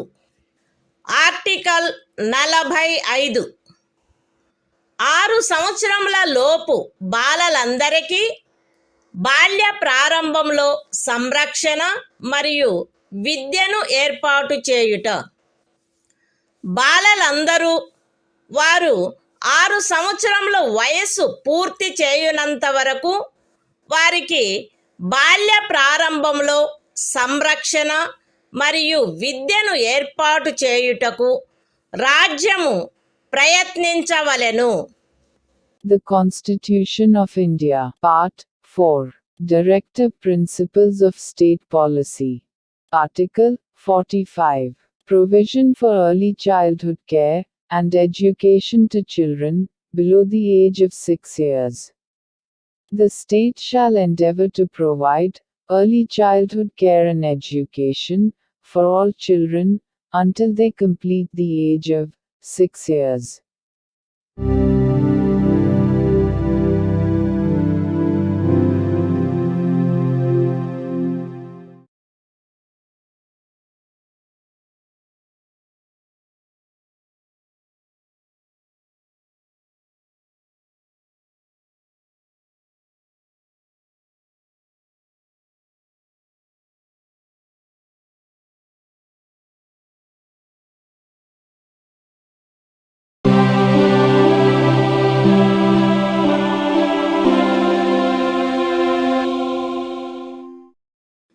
భారత సంవిధానము భాగము 4 రాజ్య విధానము యొక్క ఆదేశిక సూత్రములు.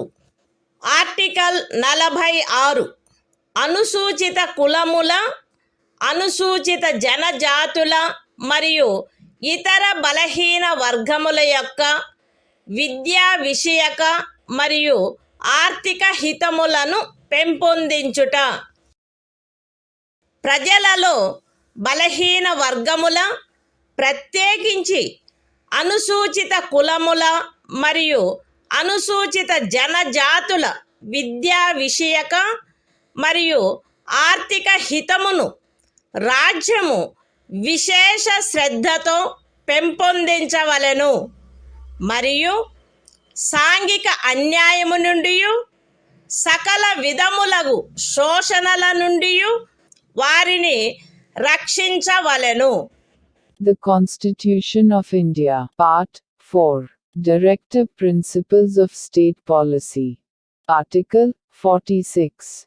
Promotion of educational and economic interests of scheduled castes, scheduled tribes, and other weaker sections. The state shall promote with special care the educational and economic interests of the weaker sections of the people, and, in particular, of the scheduled castes and the scheduled tribes, and shall protect them from social injustice and all forms of exploitation.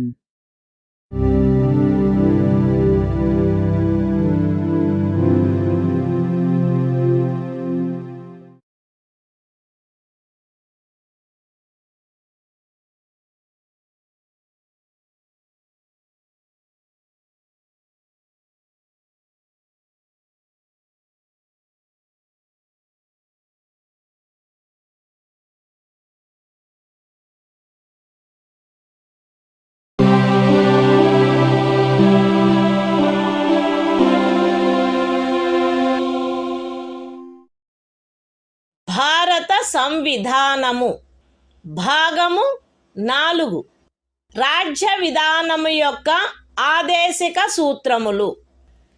Article 47 ఆహార పుష్టి స్థాయిని, జీవన స్థాయిని పెంచుటలో మరియు ప్రజారోగ్యమును మెరుగుపరచుటలో రాజ్యము యొక్క కర్తవ్యము.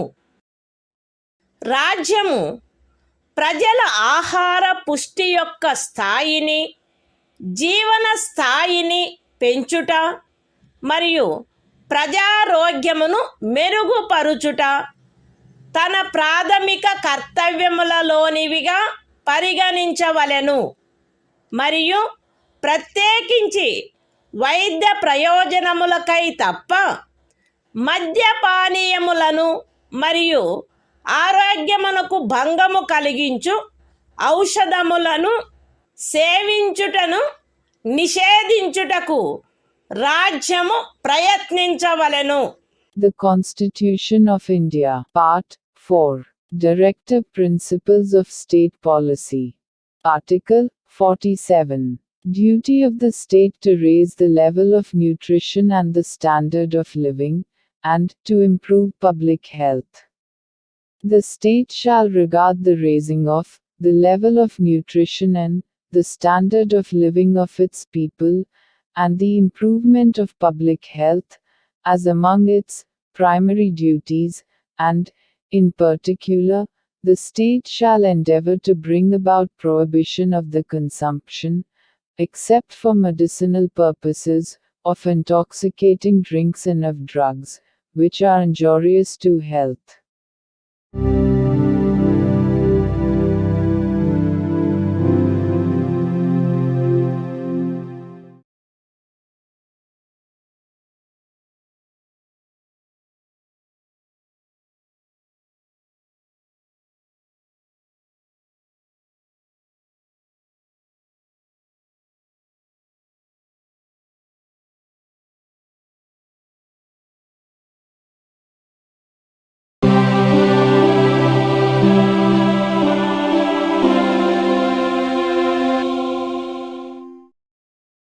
భారత సంవిధానము భాగము 4 రాజ్య విధానము యొక్క ఆదేశిక సూత్రములు. ఆర్టికల్ 48 వ్యవసాయ మరియు పశు సంవర్ధనము యొక్క వ్యవస్థీకరణ.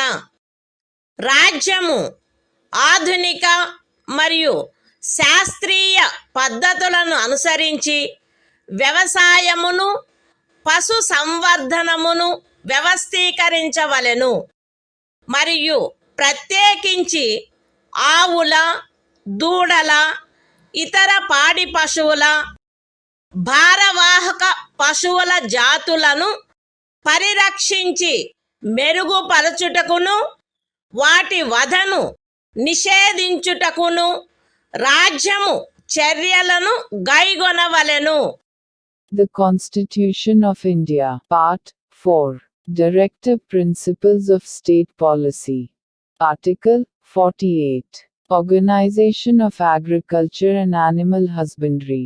The state shall endeavor to organize agriculture and animal husbandry on modern and scientific lines, and shall, in particular, take steps for preserving and improving the breeds and prohibiting the slaughter of cows and calves and other milch and draft cattle.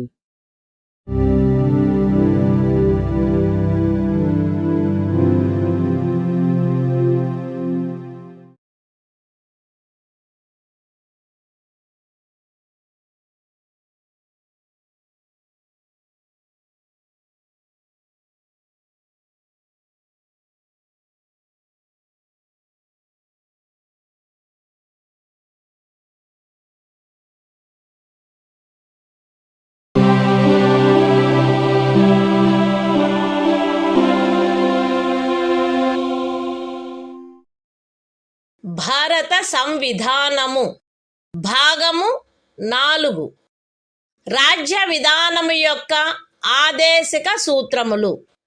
Article 48 ఏ పరిసరముల రక్షణ మరియు అభివృద్ధి మరియు అడవుల వన్యప్రాణుల సంరక్షణ. రాజ్యము పరిసరములను కాపాడి అభివృద్ధి చేయుటకును దేశములోని అడవులను వన్యప్రాణులను సంరక్షించుటకును ప్రయత్నించవలెను.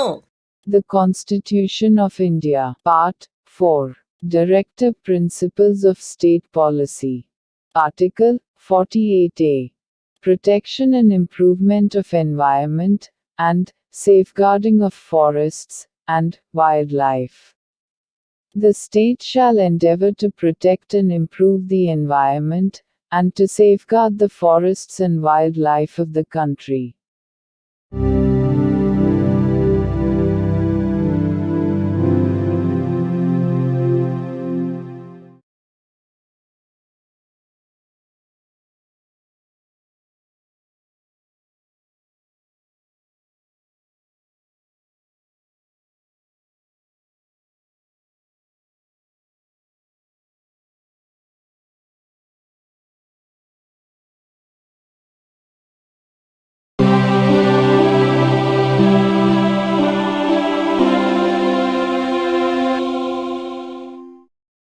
భారత సంవిధానము భాగము 4 రాజ్య విధానము యొక్క ఆదేశిక సూత్రములు.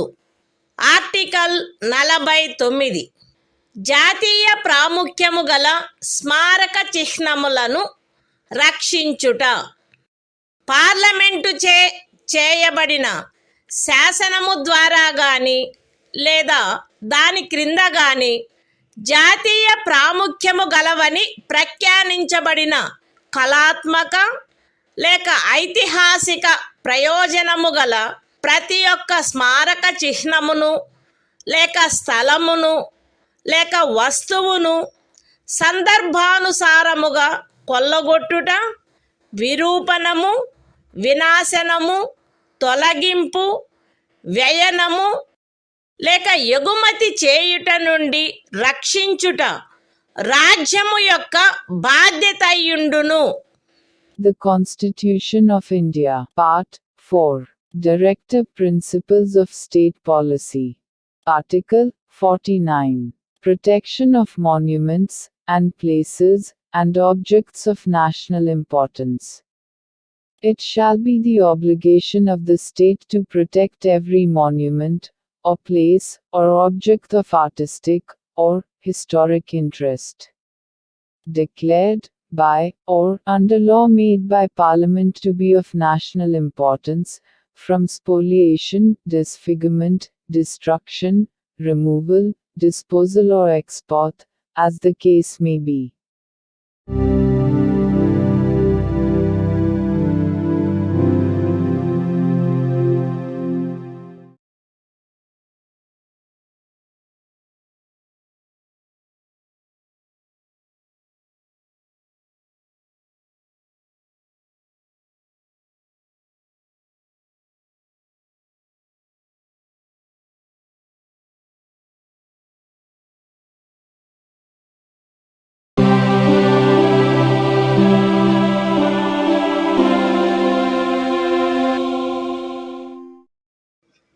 భారత సంవిధానము భాగము 4 రాజ్య విధానము యొక్క ఆదేశిక సూత్రములు. ఆర్టికల్ 50 న్యాయపాలికను కార్యపాలక వర్గము నుండి వేరుపరుచుట. రాజ్యము యొక్క పబ్లిక్ సేవలలో న్యాయపాలికను కార్యపాలక వర్గము నుండి వేరుపరుచుటకు రాజ్యము చర్యలను గైగొనవలెను. The Constitution of India, Part 4. Directive Principles of State Policy. Article 50. Separation of judiciary from executive. The state shall take steps to separate the judiciary from the executive, in the public services of the state.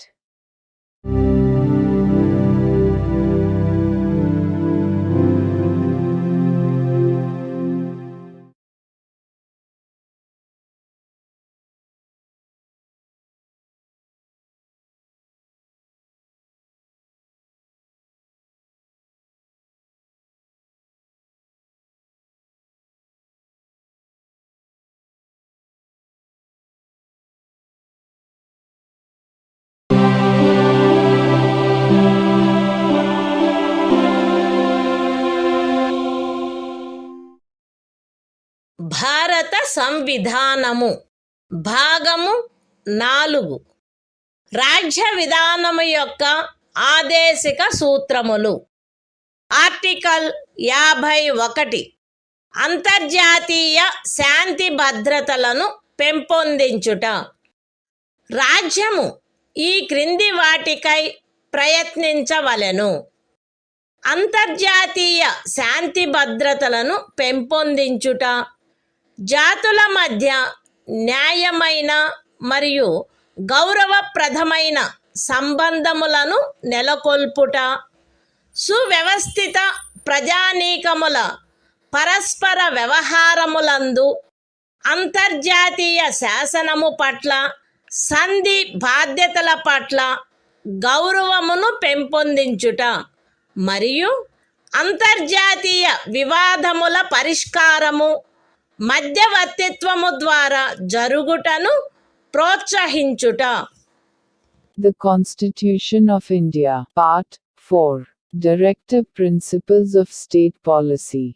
Article 51, Promotion of International Peace and Security. The state shall endeavor to a. Promote international peace and security. b. Maintain just and honorable relations between nations. c. Foster respect for international law and treaty obligations in the dealings of organized peoples with one another. And d. Encourage settlement of international disputes by arbitration.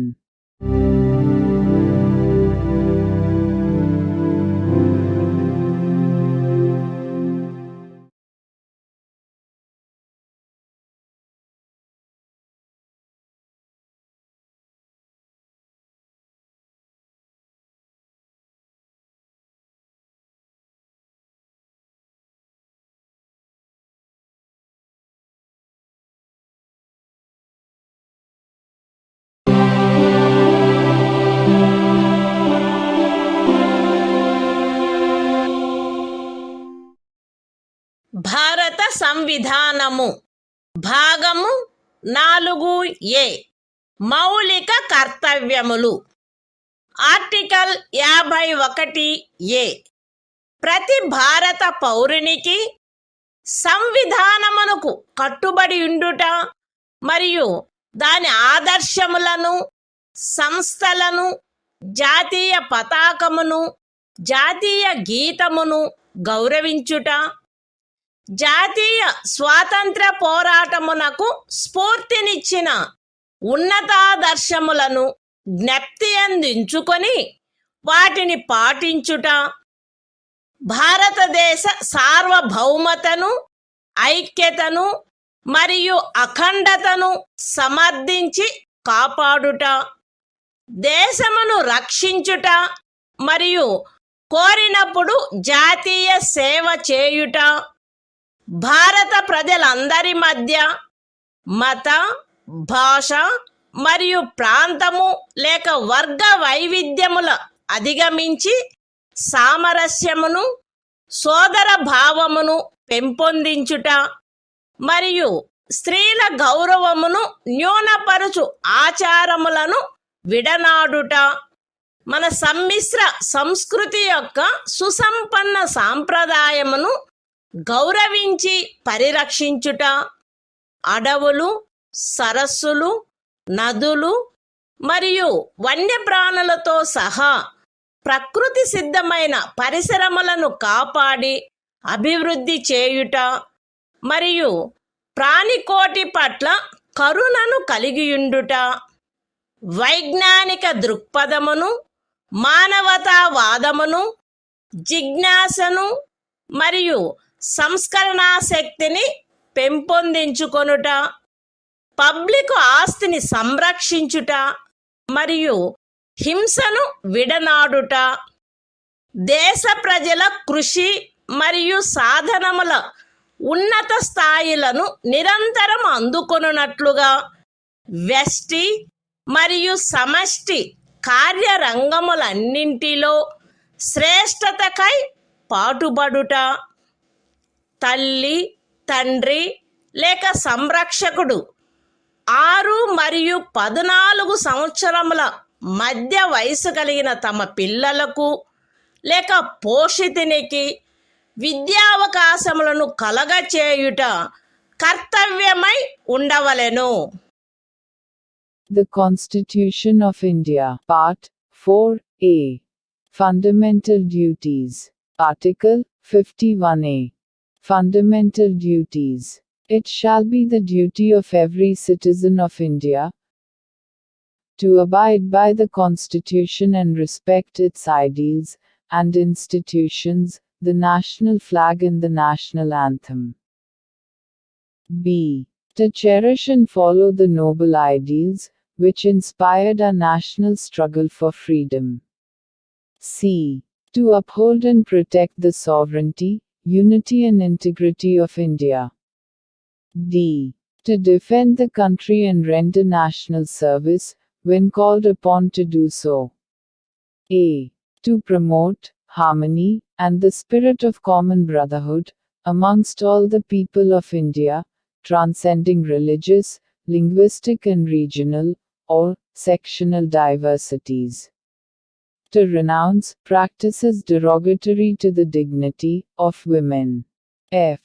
To value and preserve the rich heritage of our composite culture.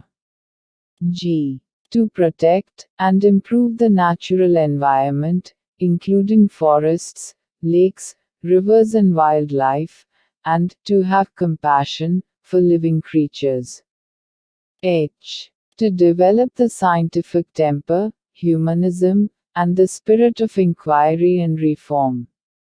I. To safeguard public property and to abjure violence. J. To strive towards excellence in all spheres of individual and collective activity, so that the nation constantly rises to higher levels of endeavor and achievement. K. Who is a parent or guardian, to provide opportunities for education to his child, or, as the case may be, what between the age of 6 and 14 years.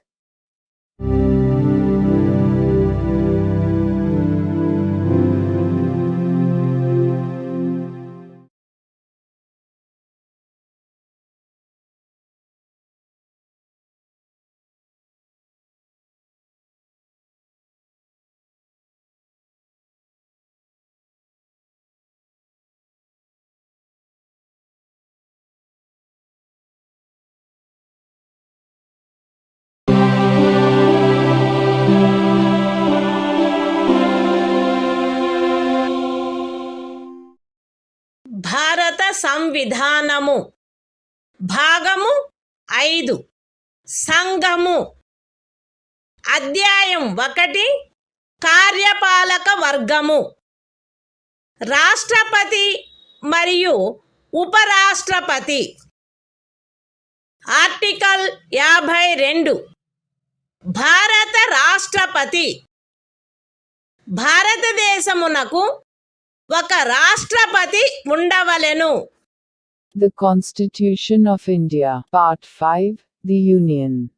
Chapter 1. The Executive. The President and Vice President. Article 52. The President of India.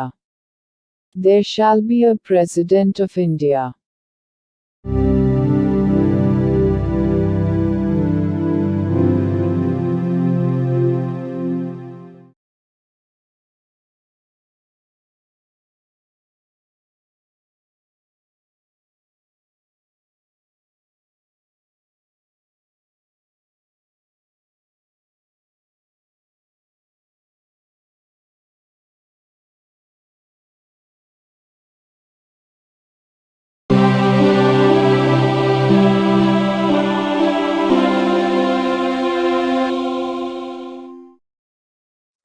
భారత సంవిధానము భాగము 5 సంఘము అధ్యాయము 1 కార్యపాలక వర్గము రాష్ట్రపతి మరియు ఉపరాష్ట్రపతి article 53 సంఘము యొక్క కార్యపాలకాధికారము సంఘము యొక్క కార్యపాలకాధికారము రాష్ట్రపతి యందు నిహితమై ఉండవలెను. ఆయన దానిని స్వయముగా లేక తనకు అధీనస్థులగు అధికారుల ద్వారా ఈ సంవిధానమును అనుసరించి వినియోగించవలెను.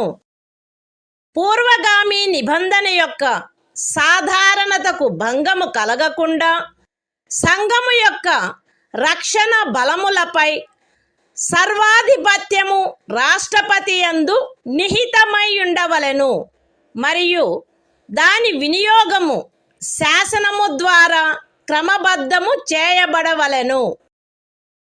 ఈ అనుచ్ఛేదములోనిదేదియు అస్తిత్వంలోనున్న ఏదేని శాసనము ద్వారా ఏదేని రాజ్య ప్రభుత్వమునకు గాని ఇతర ప్రాధికారికి గాని ప్రదత్తము చేయబడిన ఏవేని కృత్యములను రాష్ట్రపతికి అంతరణ చేయునిదిగా భావింపబడరాదు. లేక రాష్ట్రపతి మినహా ఇతర ప్రాధికారులకు శాసనము ద్వారా కృత్యములను ప్రదత్తము చేయుట నుండి పార్లమెంటును నివారించదు. The Constitution of India, Part 5, The Union. Chapter 1. The Executive. The President and Vice President. Article 53. Executive Power of the Union. 1. The executive power of the Union shall be vested in the President, and shall be exercised by him, either directly, or through officers, subordinate to him, in accordance with this Constitution. 2.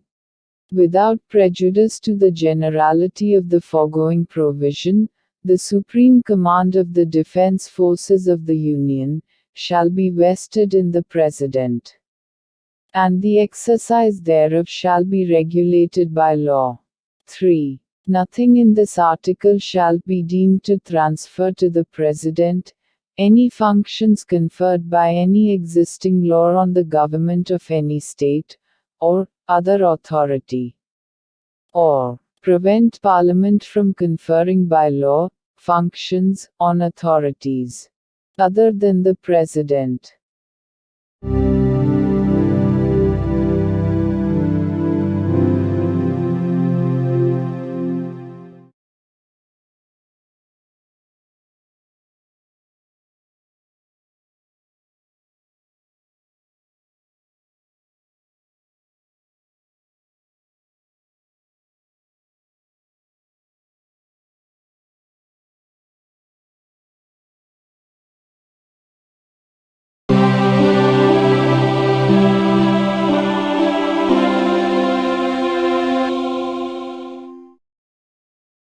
భారత సంవిధానము భాగము 5 సంఘము అధ్యాయము 1 కార్యపాలక వర్గము రాష్ట్రపతి మరియు ఉపరాష్ట్రపతి article 54 రాష్ట్రపతి ఎన్నిక రాష్ట్రపతి ఈ క్రింది వారితో కూడిన నిర్వాచక గణము యొక్క సభ్యులచే ఎన్నుకొనబడవలెను. పార్లమెంటు ఉభయ సదనములోని ఎన్నుకొనబడిన సభ్యులు మరియు రాజ్య శాసన సభలలోని ఎన్నుకొనబడిన సభ్యులు. విశదీకరణ ఈ అనుచ్ఛేదము మరియు అనుచ్ఛేదము 55లోని రాజ్యము అను పదములో ఢిల్లీ జాతీయ రాజధాని రాజ్యక్షేత్రము మరియు పాండిచ్చేరి సంఘ రాజ్యక్షేత్రము చేరియుండును. The Constitution of India, Part 5, The Union. Chapter 1. The Executive, the President and Vice President. Article 54. Election of President. The President shall be elected by the members of an electoral college, consisting of a.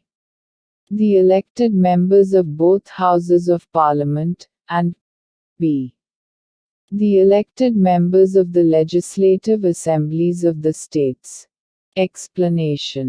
In this article, and in Article 55, state includes the National Capital Territory of Delhi and the Union Territory of Pondicherry.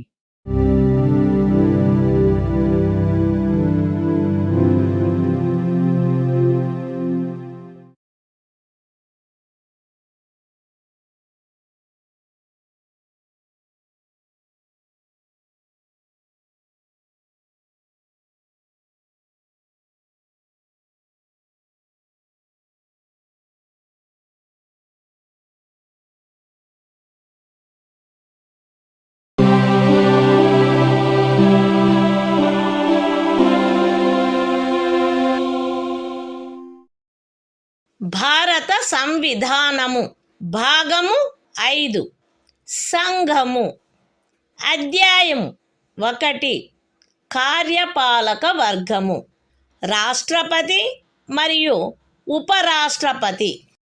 Article 55 రాష్ట్రపతిని ఎన్నుకొను రీతి. రాష్ట్రపతి యొక్క ఎన్నికలో వివిధ రాజ్యముల ప్రాతినిధ్య ప్రమాణము ఆచరణీయమైనంత మేరకు ఏకరూపముగా ఉండవలెను.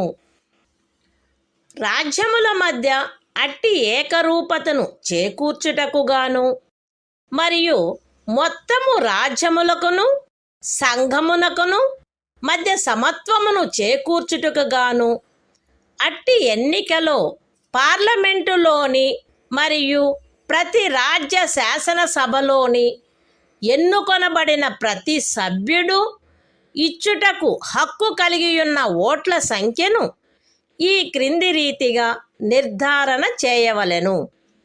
ఏ.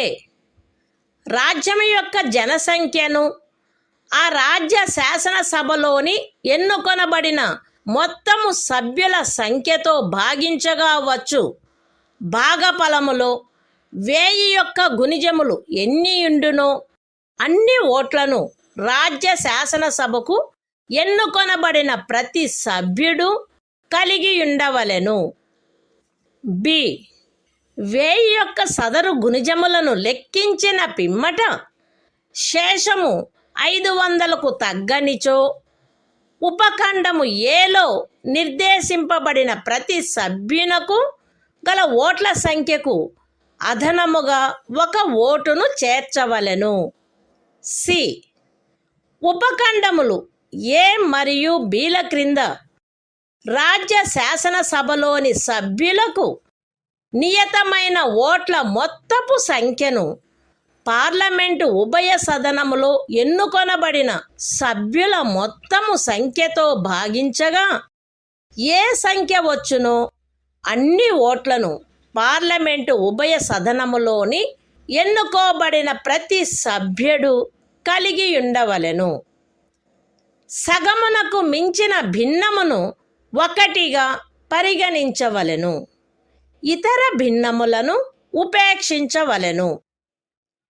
రాష్ట్రపతి ఎన్నిక ఏకల అంతరణీయ ఓటు ద్వారా అనుపాతిక ప్రాతినిధ్య పద్ధతును అనుసరించి జరగవలెను మరియు అట్టి ఎన్నికలో పోలింగు రహస్యపు బ్యాలెట్ పద్ధతిలో జరగవలెను. విశదీకరణ. ఈ అనుచ్ఛేదములో జనసంఖ్య అను పదబంధమునకు కడపటిదియు అందుకు సంబంధించిన అంకెలు ప్రచురింపబడినదియు అగు జనగణనతో అభినిశ్చితమైన జనసంఖ్య అని అర్థము. అయితే ఈ విశదీకరణలో కడపటిదియు అందుకు సంబంధించిన అంకెలు ప్రచురింపబడినట్టిదియు అగు జనగణనకు గల నిర్దేశమును 2026వ సంవత్సరం పిమ్మట చేయబడు మొదటి జనగణనకు సంబంధించిన అంకెలు ప్రచురించబడు వరకు 1971వ సంవత్సరపు జనగణనకు నిర్దేశమైనట్లు అన్వయించుకొనవలెను. The Constitution of India, Part 5, The Union. Chapter 1. The Executive, the President and Vice President. Article 55. Manner of election of President. 1. As far as practicable, there shall be uniformity in the scale of representation of the different states at the election of the President. 2. For the purpose of securing such uniformity among the states, inter se, as well as parity between the states as a whole and the Union, the number of votes, which each elected member of Parliament, and of the Legislative Assembly of each state, is entitled to cast at such election, shall be determined in the following manner. A. Every elected member of the Legislative Assembly of a state shall have as many votes as there are multiples of 1,000.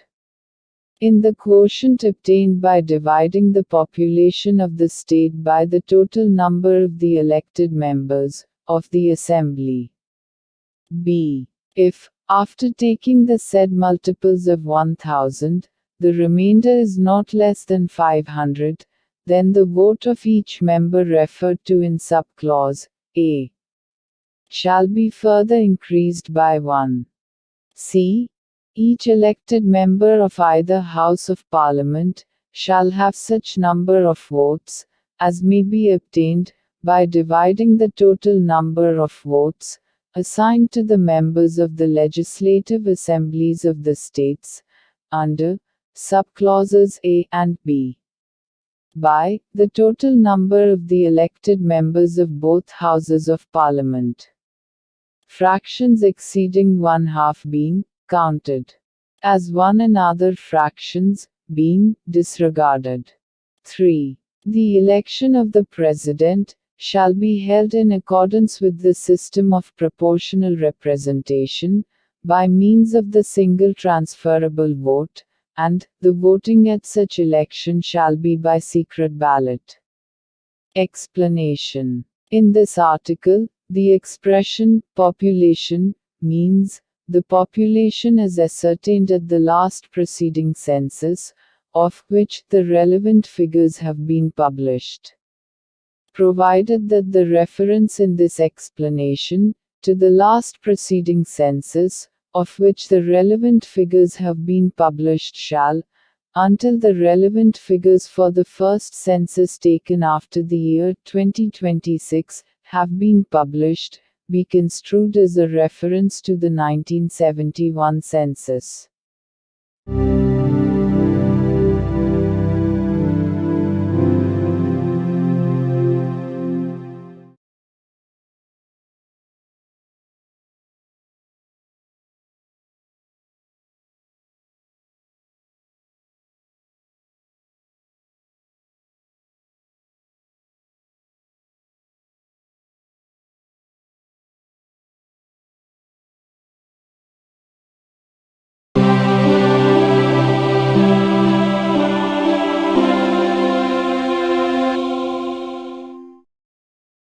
భారత సంవిధానము భాగము 5 సంఘము అధ్యాయము 1 కార్యపాలక వర్గము రాష్ట్రపతి మరియు ఉపరాష్ట్రపతి article 56 రాష్ట్రపతి పదావధి రాష్ట్రపతి తన పదవిలో ప్రవేశించిన తేదీ నుండి 5 సంవత్సరముల కాలావధి వరకు పదవి యందుండవలెను.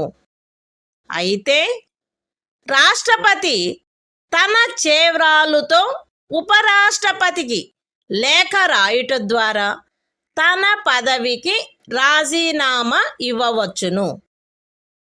రాష్ట్రపతిని సంవిధానాతిక్రమణము కావించినందుకు 61వ అనుచ్ఛేదములో నిబంధించబడిన రీతిగా మహాభియోగము ద్వారా పదవి నుండి తొలగించవచ్చును. రాష్ట్రపతి తన పదావధి ముగిసినప్పటికీ తన ఉత్తరాధికారి ఆ పదవిలో ప్రవేశించు వరకు పదవిలో కొనసాగవలెను. ఖండము 1 యొక్క వినాయింపులోని ఖండము ఏ క్రింద ఉపరాష్ట్రపతికి పంపబడిన రాజీనామా పత్రమును ఆయన లోక్సభ అధ్యక్షునికి తక్షణమే పంపవలెను. The Constitution of India, Part 5, The Union. Chapter 1. The Executive. The President and Vice President. Article 56. Term of Office of President. 1.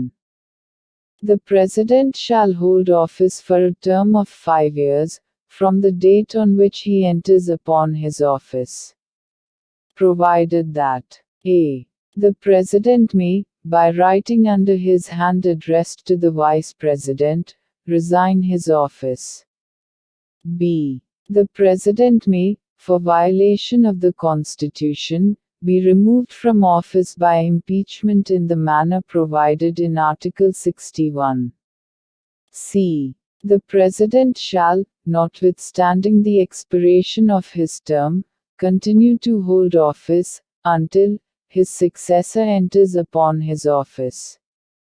2. Any resignation addressed to the Vice President under Clause A of the proviso to Clause 1 shall forthwith be communicated, by him, to the Speaker of the House of the People.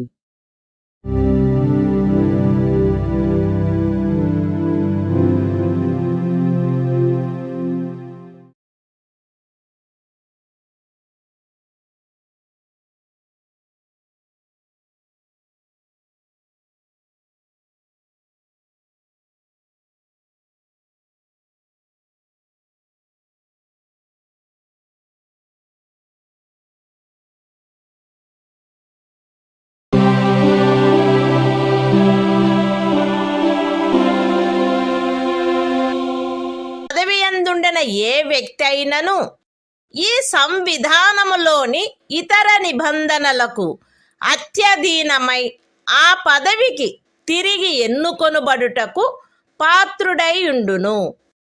The Constitution of India, Part 5, The Union. Chapter 1. The Executive. The President and Vice President. Article 57. Eligibility for re-election. A person who holds, or who has held, office as President shall, subject to the other provisions of this Constitution, be eligible for re-election to that office.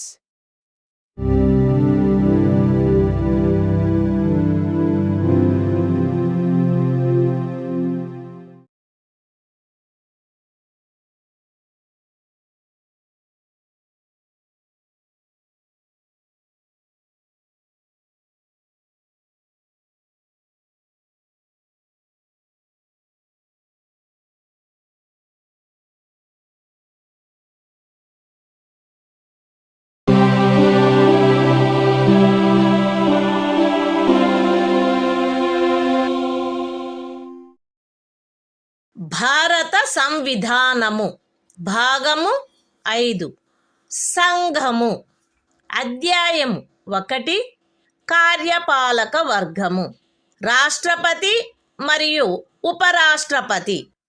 Article 58 రాష్ట్రపతిగా ఎన్నికకు అర్హతలు. ఏ వ్యక్తి గాని భారతదేశ పౌరుడై ఉన్ననే తప్ప 35 సంవత్సరముల వయస్సు పూర్తి అయిననే తప్ప మరియు లోక్సభ సభ్యుడుగా ఎన్నుకొనబడుటకు అర్హుడై ఉన్ననే తప్ప రాష్ట్రపతిగా ఎన్నుకోబడుటకు పాత్రుడు కాడు. ఏ వ్యక్తి అయినను భారత ప్రభుత్వము క్రింద లేక ఏదేని రాజ్య ప్రభుత్వము క్రింద లేక సదరు ప్రభుత్వములోని దేని యొక్క నియంత్రణకైనను అత్యధీనమై ఉన్న ఏదేని స్థానిక లేక ఇతర ప్రాధికారి క్రింద గాని లాభాయుతమైన ఏదేని పదవి యందున్నచో ఆ వ్యక్తి రాష్ట్రపతిగా ఎన్నుకొనబడుటకు పాత్రుడు కాడు. విశదీకరణ: ఈ అనుచ్ఛేదపు నిమిత్తము ఎవరేని వ్యక్తి సంఘము యొక్క రాష్ట్రపతిగా లేక ఉపరాష్ట్రపతిగా లేక ఏదేని రాజ్యము యొక్క గవర్నరుగా లేక సంఘము యొక్క లేక ఏదేని రాజ్యము యొక్క మంత్రిగానున్న కారణమును బట్టి మాత్రమే లాభాయుతమైన పదవి యందున్నట్లు భావించబడరాదు. The Constitution of India, Part 5, The Union. Chapter 1. The Executive. The President and Vice President. Article 58. Qualifications for election as President. 1. No person shall be eligible for election as President, unless he is a citizen of India, has completed the age of 35 years, and is qualified for election, as a member of the House of the People. 2. A person shall not be eligible for election as President if he holds any office of profit, under the Government of India, or the Government of any state, or under any local or other authority, subject to the control of any of the said governments. Explanation. For the purposes of this article, a person shall not be deemed to hold any office of profit, by reason only that he is the President or Vice President of the Union, or the Governor of any state, or as a minister either for the Union or for any state.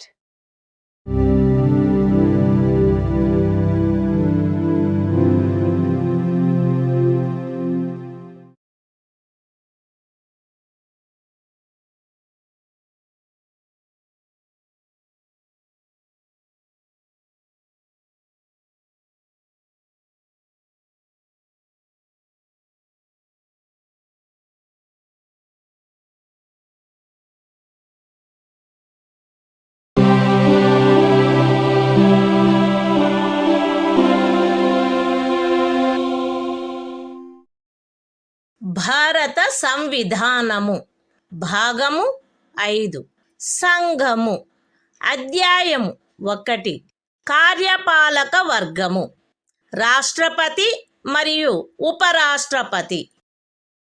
Article 59 రాష్ట్రపతి పదవీ షరతులు. రాష్ట్రపతి parliament యొక్క లేక ఏదేని రాజ్య శాసన మండలి యొక్క ఏ సదనములో గాని సభ్యుడుగా ఉండరాదు మరియు పార్లమెంటు యొక్క లేక ఏదేని రాజ్య శాసన మండలి యొక్క ఏ సదనములోని సభ్యుడైనను రాష్ట్రపతిగా ఎన్నుకొనబడినచో ఆయన రాష్ట్రపతి పదవిలో ప్రవేశించిన తేదీ నుండి ఆ సదనములోని తన స్థానమును ఖాళీ చేసినట్లు భావించవలెను. రాష్ట్రపతి లాభాయుతమైన ఏదేని ఇతర పదవి యందు ఉండరాదు. రాష్ట్రపతి అద్దె చెల్లించకుండా తన అధికార నివాస గృహములను ఉపయోగించుకొనుటకు హక్కు కలిగియుండును మరియు పార్లమెంటు శాసనము ద్వారా నిర్ధారణ చేయు ఉపలబ్ధులకు, భత్యములకు మరియు విశేషాధికారములకు మరియు తద్విషయమున అట్లు నిబంధన చేయబడు వరకు 2వ అనుసూచిలో నిర్దిష్టపరచబడిన ఉపలబ్ధులకు, భత్యములకు మరియు విశేషాధికారములకు ఆయన హక్కు కలిగియుండును. రాష్ట్రపతి యొక్క ఉపలబ్ధులు మరియు భత్యములు ఆయన పదావధిలో తగ్గించబడరాదు. The Constitution of India, Part 5, The Union. Chapter 1. The Executive. The President and Vice President. Article 59. Conditions of President's office. 1. The President shall not be a member of either House of Parliament, or of a House of the Legislature of any state. And, if a member of either House of Parliament or of a House of the Legislature of any state be elected President, he shall be deemed to have vacated his seat in that House, on the date on which he enters upon his office as President. 2. The President shall not hold any other office of profit. 3. The President shall be entitled without payment of rent to the use of his official residences, and shall be also entitled to such emoluments, allowances, and privileges as may be determined by Parliament by law. And, until provision in that behalf is so made, such emoluments, allowances and privileges, as are specified in the second schedule. 4. The emoluments and allowances of the President shall not be diminished during his term of office.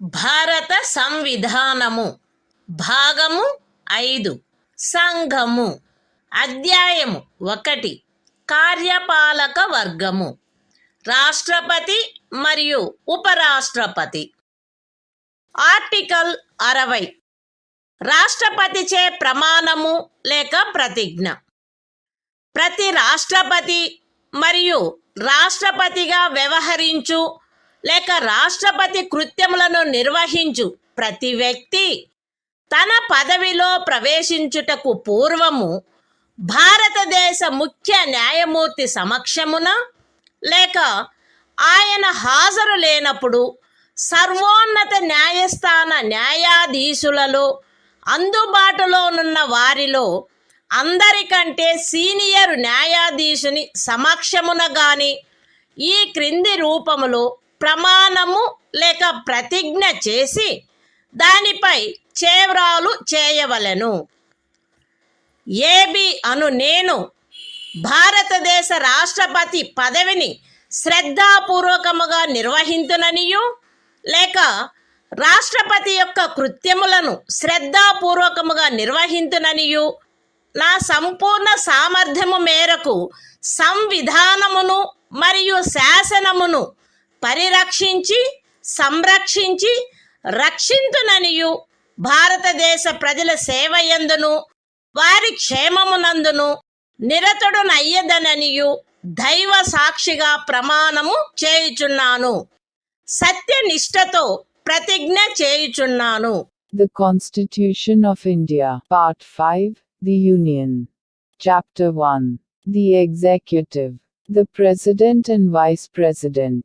Article 60. Oath, or affirmation, by the President. Every President, and every person acting as President, or discharging the functions of the President, shall, before entering upon his office, make and subscribe in the presence of the Chief Justice of India, or, in his absence, the senior most judge of the Supreme Court available, an oath or affirmation in the following form, that is to say, I, A.B., do swear in the name of God, that I will faithfully execute the office, solemnly affirm of President, or discharge the functions of the President of India, and will to the best of my ability, preserve, protect and defend the Constitution, and the law, and that I will devote myself to the service and well-being of the people of India.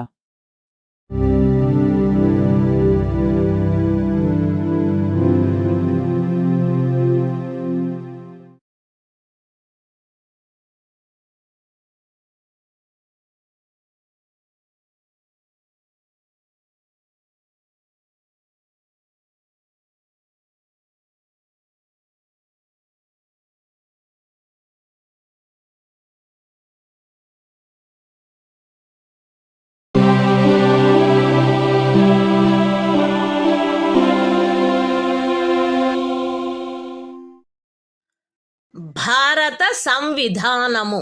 భాగము 5. సంఘము. అధ్యాయము 1. కార్యపాలక వర్గము. రాష్ట్రపతి మరియు ఉపరాష్ట్రపతి. Article 61. రాష్ట్రపతిపై మహాభియోగము తెచ్చుటకు ప్రక్రియ.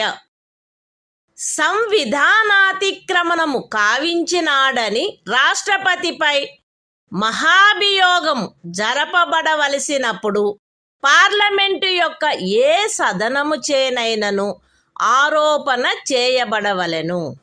అట్టి ఆరోపణ ఏదియు అట్టి ఆరోపణ చేయు ప్రతిపాదన గల తీర్మానమును ప్రస్తావించవలెనను ఉద్దేశము తమకు కలదని ఆ సదనము యొక్క మొత్తము సభ్యుల సంఖ్యలో 4వ వంతుకు తక్కువగాని మంది చేవ్రాలు చేసి వ్రాతపూర్వకముగా నోటీసు ఇచ్చిన పిమ్మట కనీసము 14 దినములు గడిచిన తర్వాత ప్రస్తావించననే తప్ప మరియు అట్టి తీర్మానము ఆ సదనము యొక్క మొత్తము సభ్యుల సంఖ్యలో 3/2 తక్కువ కాని అధిక సంఖ్యాకులచే పాస్ చేయబడిననే తప్ప చేయబడరాదు.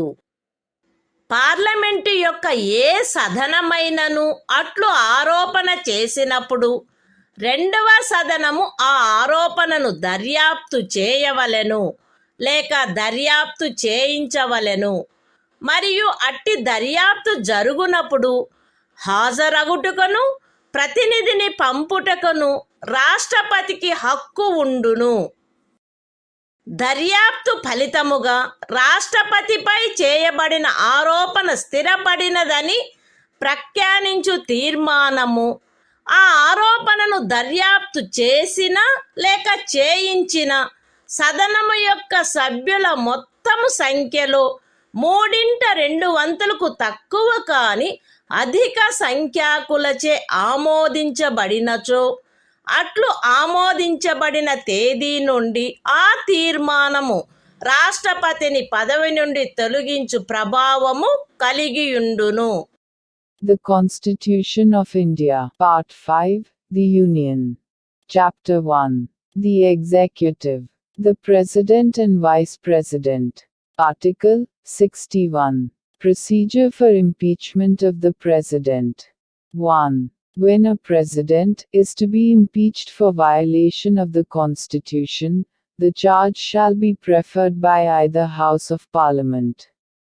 2. No such charge shall be preferred, unless the proposal to prefer such charge is contained in a resolution, which has been moved, after at least 14 days' notice in writing, signed by not less than 1/4 of the total number of members of the House, has been given of their intention to move the resolution.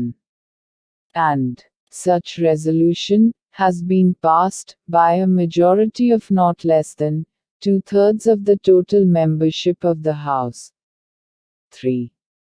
When a charge has been so preferred by either House of Parliament, the other House shall investigate the charge, or cause the charge to be investigated, and the President shall have the right to appear, and to be represented at such investigation. 4. If as a result of the investigation, a resolution is passed by a majority of not less than 2/3 of the total membership of the House, by which the charge was investigated, or caused to be investigated, declaring that the charge preferred against the President has been sustained, such resolution shall have the effect of removing the President from his office, as from the date on which the resolution is so passed.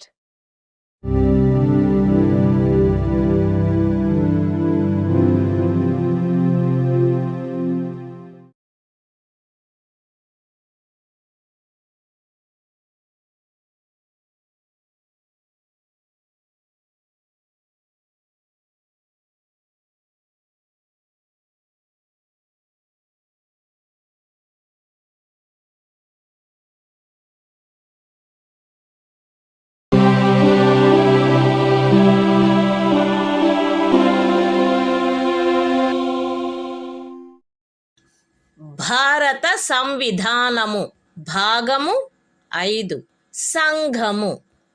అధ్యాయము 1 కార్యపాలక వర్గము. రాష్ట్రపతి మరియు ఉపరాష్ట్రపతి. Article 62.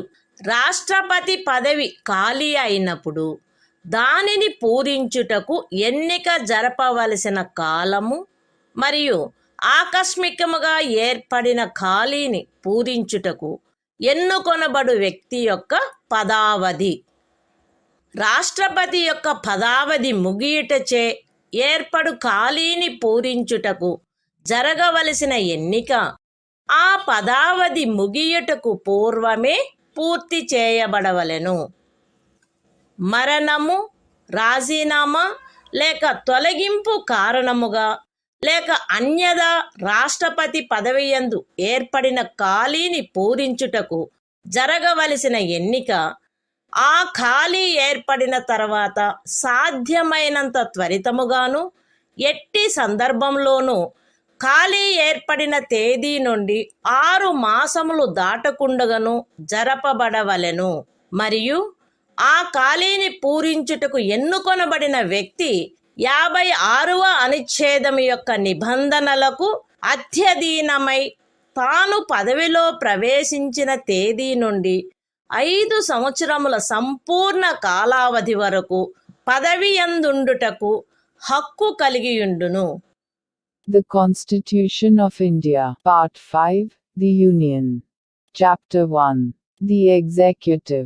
The President and Vice President. Article 62. Time of holding election to fill vacancy in the office of President. And the term of office of person elected to fill casual vacancy. 1. An election to fill a vacancy caused by the expiration of the term of office of President shall be completed before the expiration of the term.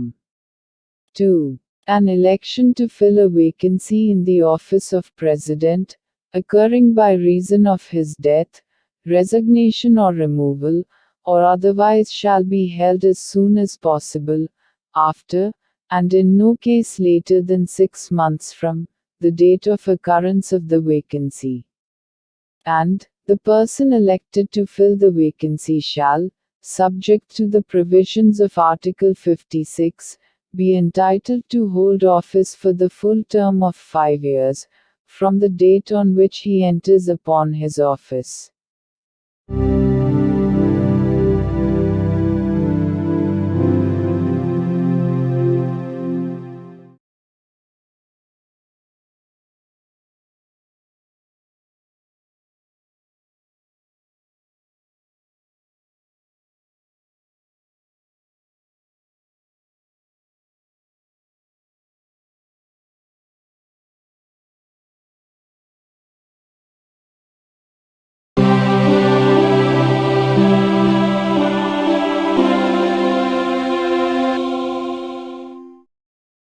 భారత సంవిధానము భాగము 5 సంఘము. అధ్యాయము 1 కార్యపాలక వర్గము. రాష్ట్రపతి మరియు ఉపరాష్ట్రపతి. Article 63. భారత ఉపరాష్ట్రపతి. భారతదేశమునకు ఒక ఉపరాష్ట్రపతి ఉండవలెను. The Constitution of India, Part 5, The Union. Chapter 1. The Executive. The President and Vice President. Article 63. The Vice President of India. There shall be a Vice President of India.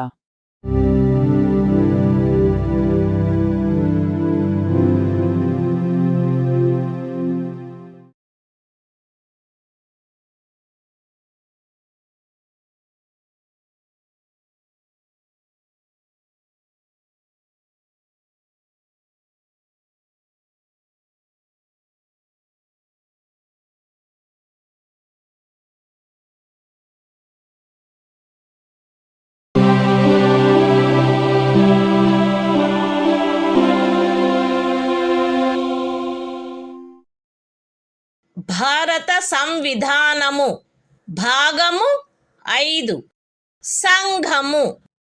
అధ్యాయము 1 కార్యపాలక వర్గము. రాష్ట్రపతి మరియు ఉపరాష్ట్రపతి. ఆర్టికల్ 64. ఉపరాష్ట్రపతి పదవి రీత్యా రాజ్యసభకు సభాపతిగా నుండుట. ఉపరాష్ట్రపతి పదవి రీత్యా రాజ్యసభకు సభాపతి అయ్యుండును. ఆయన లాభాయుతమైన ఏ ఇతర పదవి యందును ఉండరాదు.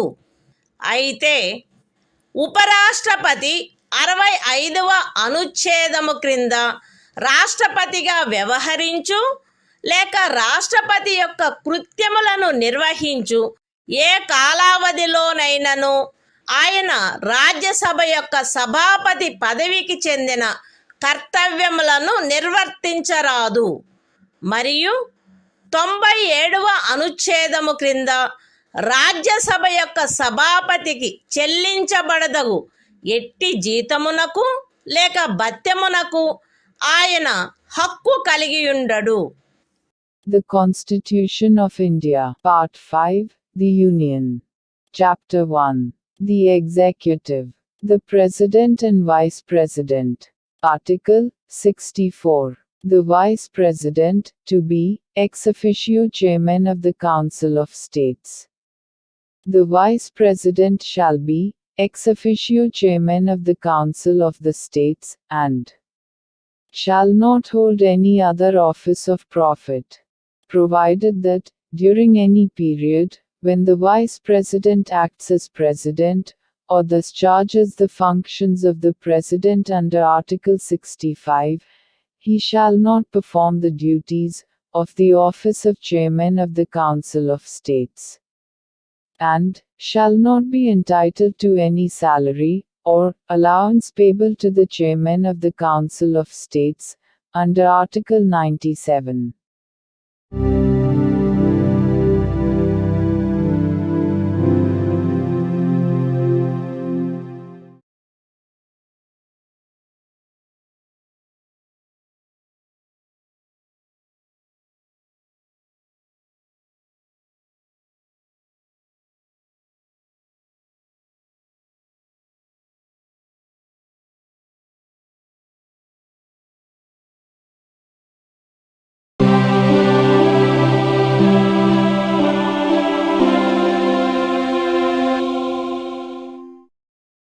భారత సంవిధానము.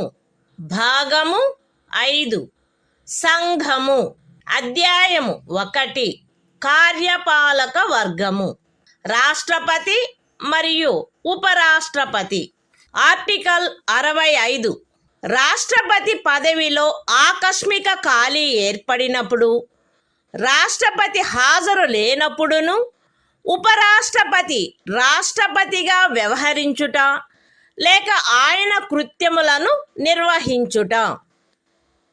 మరణము, రాజీనామా లేక తొలగింపు కారణముగా లేక అన్యదా రాష్ట్రపతి పదవిలో ఖాళీ ఏర్పడినప్పుడు అట్టి ఖాళీని పూరించుటకు ఈ అధ్యాయము యొక్క నిబంధనలను అనుసరించి ఎన్నుకొనబడిన కొత్త రాష్ట్రపతి తన పదవిలో ప్రవేశించు తేదీ వరకు ఉపరాష్ట్రపతి రాష్ట్రపతిగా వ్యవహరించవలెను.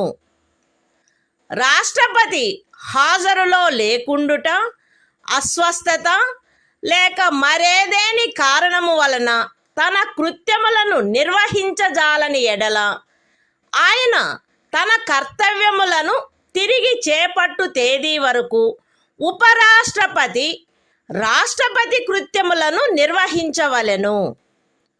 ఉపరాష్ట్రపతి అట్లు రాష్ట్రపతిగా వ్యవహరించు లేక రాష్ట్రపతి యొక్క కృత్యములను నిర్వహించు కాలావధిలోను ఆ కాలావధికి సంబంధించి రాష్ట్రపతికి గల సర్వాధికారములను ఉన్ముక్తతాధికారములను కలిగియుండును.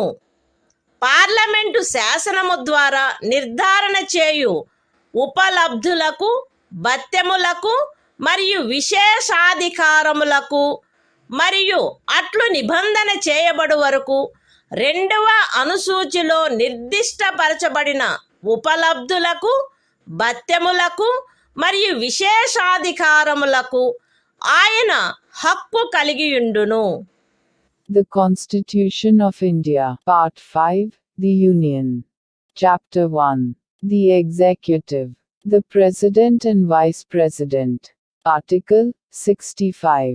The Vice President, to act as President, or to discharge his functions, during casual vacancies in the office, or during the absence of President. 1. In the event of the occurrence of any vacancy in the office of the President, by reason of his death, resignation, or removal, or otherwise, the Vice President shall act as President, until the date on which a new President, elected, in accordance with the provisions of this chapter, to fill such vacancy, enters upon his office. 2. When the President is unable to discharge his functions, owing to absence, illness or any other cause, the Vice President shall discharge his functions, until the date on which the President resumes his duties. 3. The Vice President shall, during, and in respect of, the period while he is so acting as, or discharging the functions of President, have all the powers and immunities of the President, and be entitled to such emoluments, allowances and privileges, as may be determined by Parliament, by law. And, until provision in that behalf is so made, such emoluments, allowances and privileges, as are specified in the second schedule.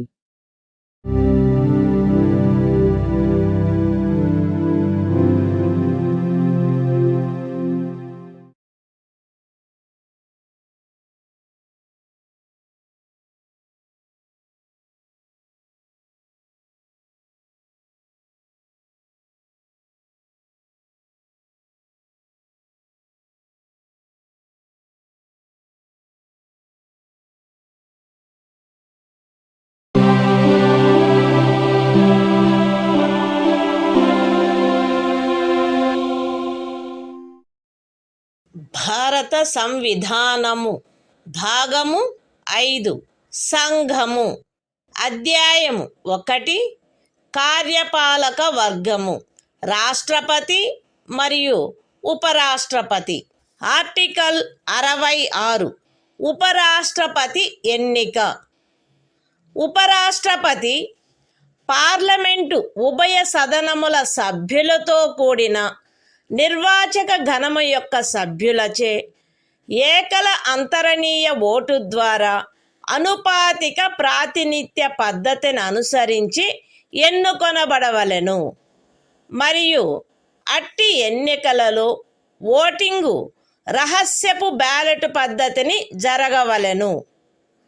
ఉపరాష్ట్రపతి parliament యొక్క లేక ఏదేని రాజ్య శాసన మండలి యొక్క ఏ సదనములో గాని సభ్యుడుగా ఉండరాదు మరియు పార్లమెంటు యొక్క లేక ఏదేని రాజ్య శాసన మండలి యొక్క ఏ సదనములోని సభ్యుడైనను ఉపరాష్ట్రపతిగా ఎన్నుకోబడినచో ఆయన ఉపరాష్ట్రపతి పదవిలో ప్రవేశించిన తేదీ నుండి ఆ సదనములోని తన స్థానమును ఖాళీ చేసినట్లు భావించబడవలెను.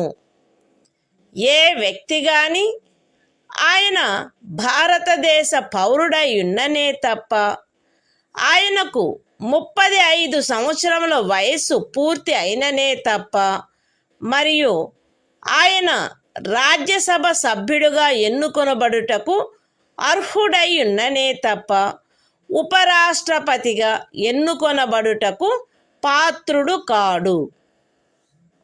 ఏ వ్యక్తి అయినను భారత ప్రభుత్వము క్రింద గాని ఏదేని రాజ్య ప్రభుత్వము కింద గాని సదరు ప్రభుత్వములలో దేని యొక్క నియంత్రణకైనను అధ్యధీనమయ్యున్న ఏదేని స్థానిక లేక ఇతర ప్రాధికారి క్రింద గాని లాభాయుతమైన ఏదేని పదవి ఎందున్నచో ఆ వ్యక్తి ఉపరాష్ట్రపతిగా ఎన్నుకొనబడుటకు పాత్రుడు కాడు.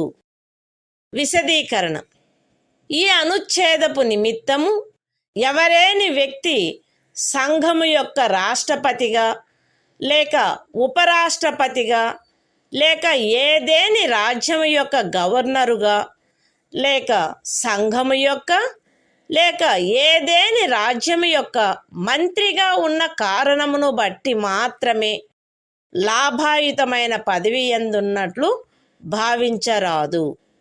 The Constitution of India, Part 5, The Union. Chapter 1. The Executive. The President and Vice President. Article 66. Election of Vice President. 1. The Vice President shall be elected by the members of an electoral college, consisting of the members of both Houses of Parliament, in accordance with the system of proportional representation, by means of the single transferable vote, and the voting at such election shall be by secret ballot. 2. The Vice President shall not be a member of either House of Parliament or of a House of the Legislature of any state. And, if a member of either House of Parliament or of a House of the Legislature of any state be elected Vice President, he shall be deemed to have vacated his seat in that House, on the date on which he enters upon his office, as Vice President. 3. No person shall be eligible for election as Vice President, unless he is a citizen of India. B. Has completed the age of 35 years, and C. Is qualified for election as a member of the Council of States. 4. A person shall not be eligible for election as Vice President if he holds any office of profit under the Government of India, or the Government of any state, or under any local or other authority, subject to the control of any of the said governments. Explanation. For the purposes of this article, a person shall not be deemed to hold any office of profit, by reason only that he is the President or Vice President of the Union, or the Governor of any state, or is a minister either for the Union, or for any state.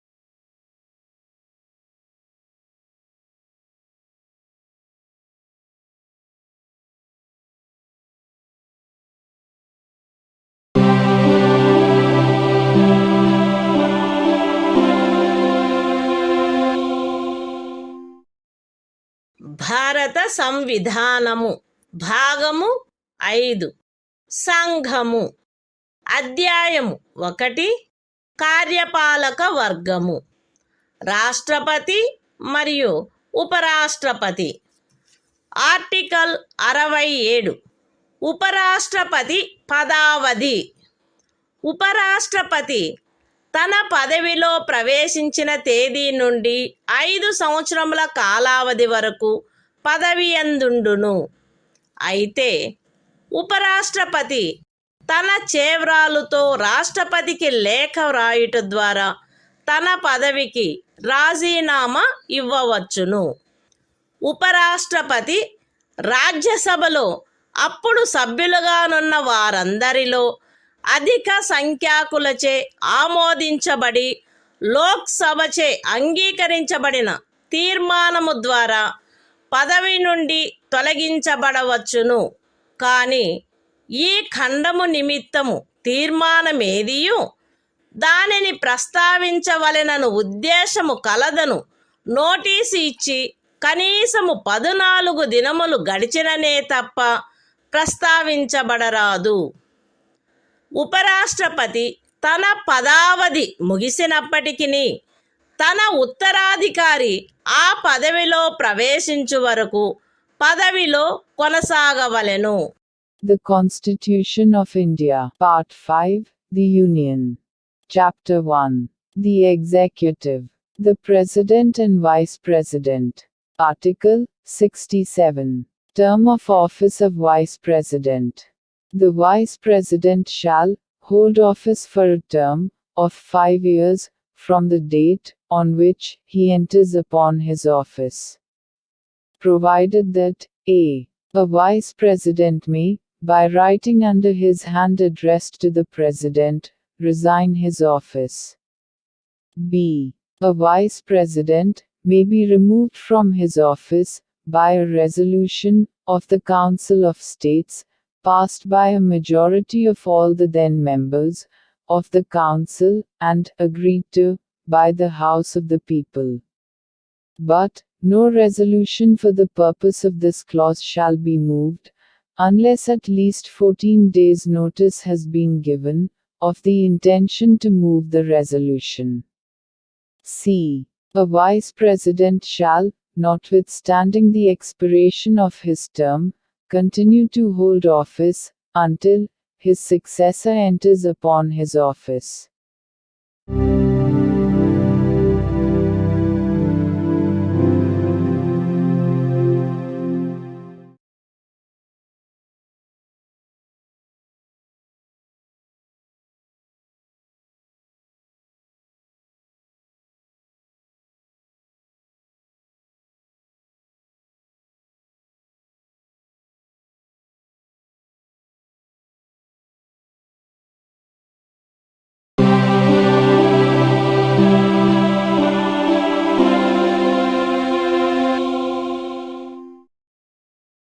భారత సంవిధానము భాగము 5 సంఘము అధ్యాయము 1 కార్యపాలక వర్గము రాష్ట్రపతి మరియు ఉపరాష్ట్రపతి. Article 68. ఉపరాష్ట్రపతి పదవి ఖాళీ అయినప్పుడు దానిని పూరించుటకు ఎన్నిక జరపవలసిన కాలము మరియు ఆకస్మికముగా ఏర్పడిన ఖాళీని పూరించుటకు ఎన్నుకొనబడు వ్యక్తి యొక్క పదావధి. ఉపరాష్ట్రపతి యొక్క పదావధి ముగియుటచే ఏర్పడు ఖాళీని పూరించుటకు జరగవలసిన ఎన్నిక ఆ పదావధి ముగియుటకు పూర్వమే పూర్తి చేయబడవలెను. మరణము, రాజీనామా లేక తొలగింపు కారణముగా లేక అన్యథా ఉపరాష్ట్రపతి పదవియందు ఏర్పడిన ఖాళీని పూరించుటకు జరపవలసిన ఎన్నిక ఆ ఖాళీ ఏర్పడిన తరువాత సాధ్యమైనంత త్వరితముగా జరపబడవలెను మరియు ఆ ఖాళీని పూరించుటకు ఎన్నుకొనబడిన వ్యక్తి 67వ అనుచ్ఛేదము యొక్క నిబంధనలకు అత్యధీనమై తాను పదవిలో ప్రవేశించిన తేదీ నుండి 5 సంవత్సరముల సంపూర్ణ కాలావధి వరకు పదవి యందుండుటకు హక్కు కలిగియుండును. The Constitution of India, Part 5, The Union. Chapter 1. The Executive. The President and Vice President. Article 68. Time of holding election to fill vacancy in the office of Vice President.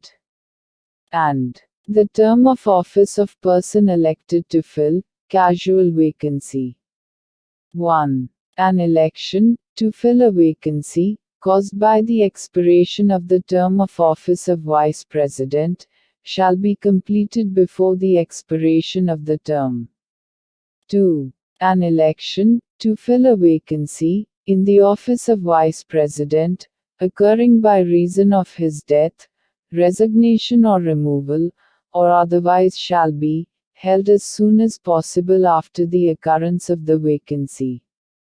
and the person elected to fill the vacancy shall, subject to the provisions of Article 67, be entitled to hold office for the full term of 5 years from the date on which he enters upon his office.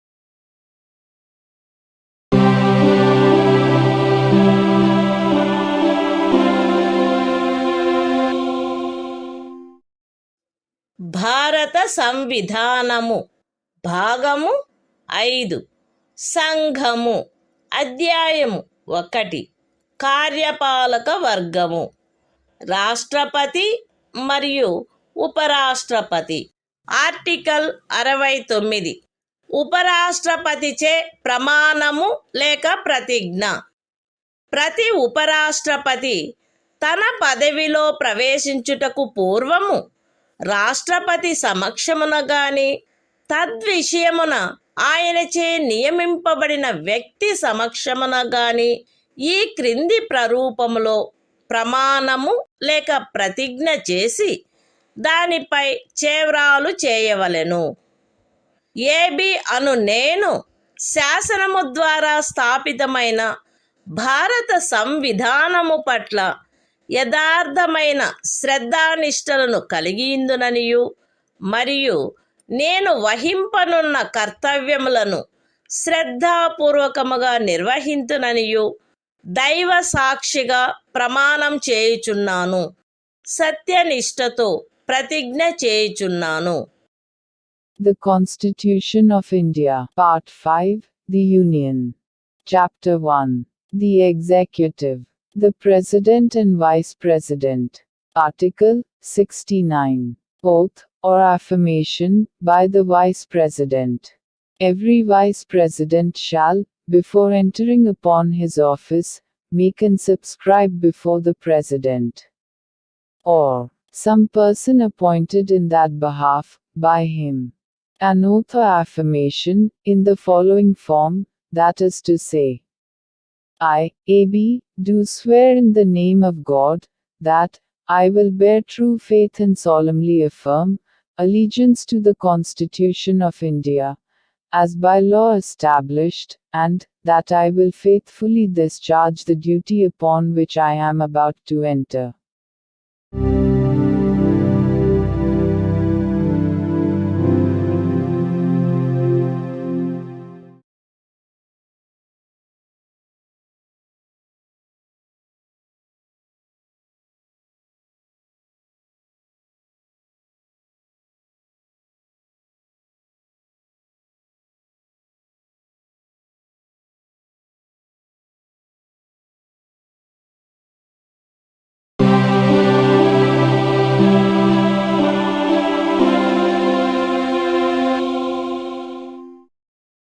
భారత సంవిధానము భాగము 5 సంఘము అధ్యాయము 1 కార్యపాలక వర్గము రాష్ట్రపతి మరియు ఉపరాష్ట్రపతి article 70 ఇతర యాదృచ్ఛిక పరిస్థితులలో రాష్ట్రపతి యొక్క కృత్యములు.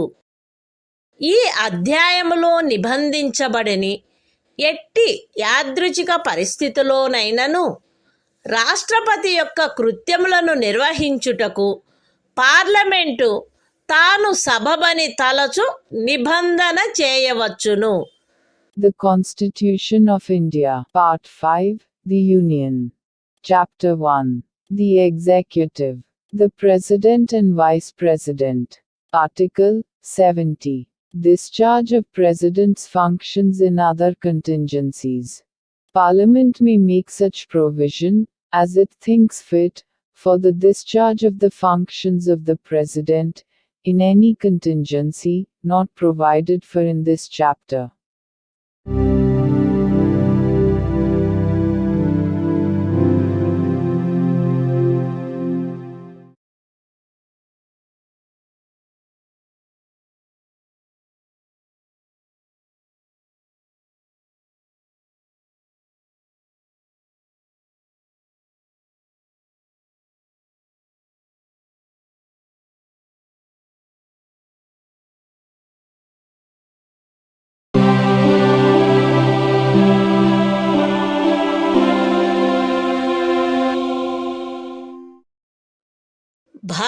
సంవిధానము భాగము 5 సంఘము అధ్యాయము 1 కార్యపాలక వర్గము రాష్ట్రపతి మరియు ఉపరాష్ట్రపతి ఆర్టికల్ 71 రాష్ట్రపతి లేక ఉపరాష్ట్రపతి యొక్క ఎన్నికకు చెందిన లేక సంబంధించిన విషయములు రాష్ట్రపతి లేక ఉపరాష్ట్రపతి యొక్క ఎన్నిక నుండి ఉత్పన్నమైన లేక ఎన్నికకు సంబంధించిన అన్ని సందేహములు మరియు వివాదములు సర్వోన్నత న్యాయస్థానముచే పరిశీలించబడి నిర్ణయించబడవలెను. అట్టి నిర్ణయము అంతిమమైనదై ఉండును. రాష్ట్రపతిగా లేక ఉపరాష్ట్రపతిగా ఒక వ్యక్తి యొక్క ఎన్నిక చెల్లదని సర్వోన్నత న్యాయస్థానము ప్రఖ్యానించినచో సర్వోన్నత న్యాయస్థానము ఆ నిర్ణయము చేసిన తేదీన గాని అంతకు పూర్వము గాని సందర్భానుసారముగా రాష్ట్రపతి పదవికి లేక ఉపరాష్ట్రపతి పదవికి చెందిన అధికారములను వినియోగించుటలోను కర్తవ్యములు నిర్వహించుటలోను ఆయనచే చేయబడిన కార్యములు ఆ ప్రఖ్యానము కారణముగా అమాన్యమునర్చబడరాదు. ఈ సంవిధానము యొక్క నిబంధనలకు అత్యధీనమై రాష్ట్రపతి లేక ఉపరాష్ట్రపతి యొక్క ఎన్నికకు చెందిన లేక సంబంధించిన విషయమును పార్లమెంటు శాసనము ద్వారా క్రమబద్ధము చేయవచ్చును. రాష్ట్రపతిగా లేక ఉపరాష్ట్రపతిగా ఒక వ్యక్తి యొక్క ఎన్నిక అతనిని ఎన్నుకొనడి నిర్వాచక గణము యొక్క సభ్యులలో ఏ కారణము వలనైనను ఏదేని ఖాళీ ఉన్నదను కారణమును బట్టి ప్రష్టవ్యము కారాదు. The Constitution of India, Part 5, The Union. Chapter 1. The Executive. The President and Vice President. Article 71. Matters relating to, or connected with, the election of a President or Vice President. 1. All doubts and disputes arising out of, or in connection with the election of a President, or Vice President shall be inquired into, and decided, by the Supreme Court, whose decision shall be final.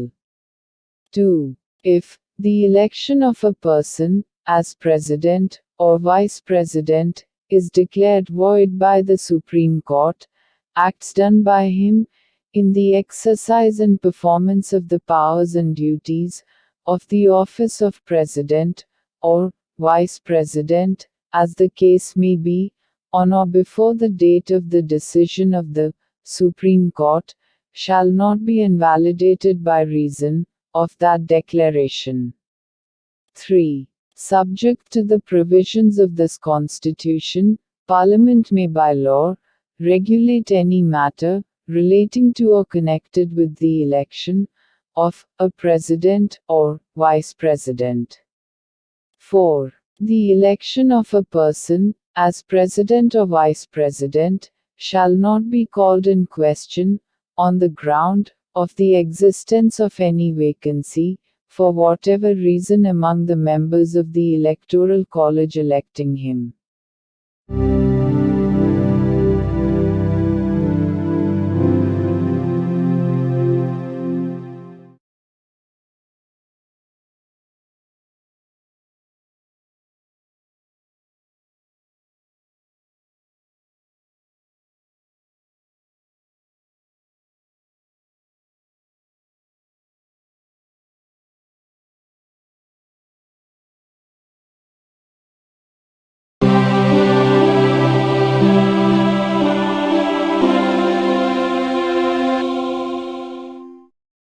భారత సంవిధానము భాగము 5 సంఘము అధ్యాయము 1 కార్యపాలక వర్గము రాష్ట్రపతి మరియు ఉపరాష్ట్రపతి article 72 కొన్ని సందర్భములలో క్షమాపణలు మొదలైన వాటిని మంజూరు చేయుటకు మరియు దండనోత్తర్వును సస్పెండ్ చేయుటకు పరిహరించుటకు లేక లఘూకరించుటకు రాష్ట్రపతి యొక్క అధికారము. రాష్ట్రపతి ఈ క్రింది సందర్భములలో నేర నిర్ణీతుడైన వ్యక్తికి క్షమాపణలను, తాత్కాలిక నిలుపుదలను, వాయిదాలను లేక పరిహరణలను మంజూరు చేయుటకు, లేక ఆ వ్యక్తిపై విధించబడిన దండనోత్తర్వును సస్పెండు చేయుటకు, పరిహరించుటకు లేక లఘూకరించుటకు అధికారము కలిగియుండును. శిక్ష లేక దండనోత్తరువు సైనిక న్యాయస్థానముచే విధించబడిన అన్ని సందర్భములలో సంఘము యొక్క కార్యపాలనాధికారంలో చేరియున్న విషయమునకు సంబంధించిన ఏదేని శాసనమునకు విరుద్ధమగు అపరాధమునకై శిక్ష లేక దండనోత్తరు విధించబడిన అన్ని సందర్భములలో దండనోత్తరు మరణ దండనోత్తరు అయిన అన్ని సందర్భములలో ఏదేని సైనిక న్యాయస్థానముచే ఇవ్వబడిన దండనోత్తరువును సస్పెండు చేయుటకు, పరిహరించుటకు లేక లఘూకరించుటకు సంఘమునకు చెందిన సాయుధ బలముల యొక్క ఎవరేని అధికారికి శాసనము ద్వారా ప్రదత్తము చేయబడిన అధికారమునకు ఖండము 1 యొక్క ఉపఖండము ఏలో ఉన్నదేదియు భంగము కలిగించదు. మరణ దండనోత్తరువును సస్పెండు చేయుటకు, పరిహరించుటకు లేక లఘూకరించుటకు తత్సమయమున అమలులోనున్న ఏదేని శాసనము క్రింద ఒక రాజ్య గవర్నరుచే వినియోగించబడదగు అధికారమునకు ఖండము 1 యొక్క ఉపఖండము సిలో ఉన్నదేదియు భంగము కలిగించదు. The Constitution of India, Part 5, The Union. Chapter 1.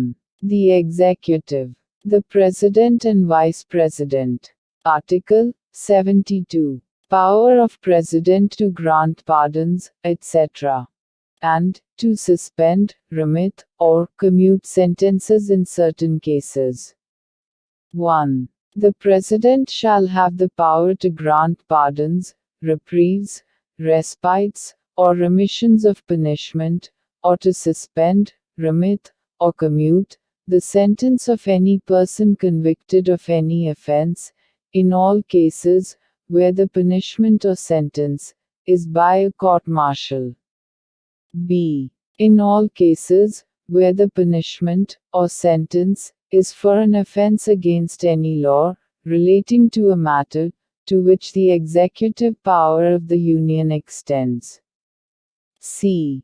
In all cases where the sentence is a sentence of death. 2. Nothing in sub-clause A of clause 1 shall affect the power conferred by law on any officer of the armed forces of the Union to suspend, remit, or commute a sentence passed by a court-martial. 3. Nothing in sub-clause C of clause 1 shall affect the power to suspend, remit, or commute a sentence of death exercisable by the governor of a state under any law for the time being in force.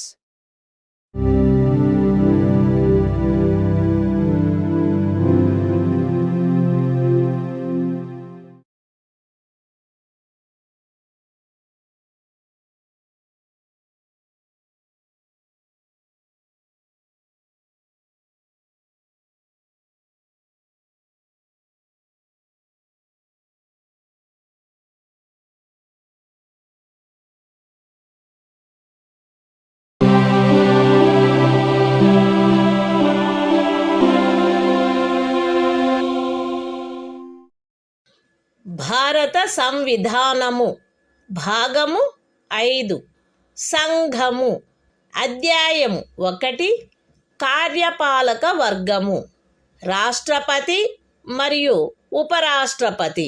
Article 73 సంఘము యొక్క కార్యపాలకాధికార విస్తరణ.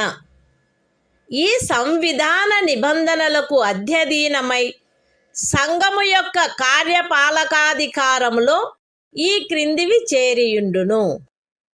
ఏ విషయములను గురించి శాసనములను చేయుటకు parliament అధికారము గలదో ఆ విషయములు మరియు ఏదేని సంధి లేక ఖరారును బట్టి భారత ప్రభుత్వముచే వినియోగించబడదగు హక్కుల యొక్క, ప్రాధికారము యొక్క మరియు అధికారిత యొక్క వినియోగము.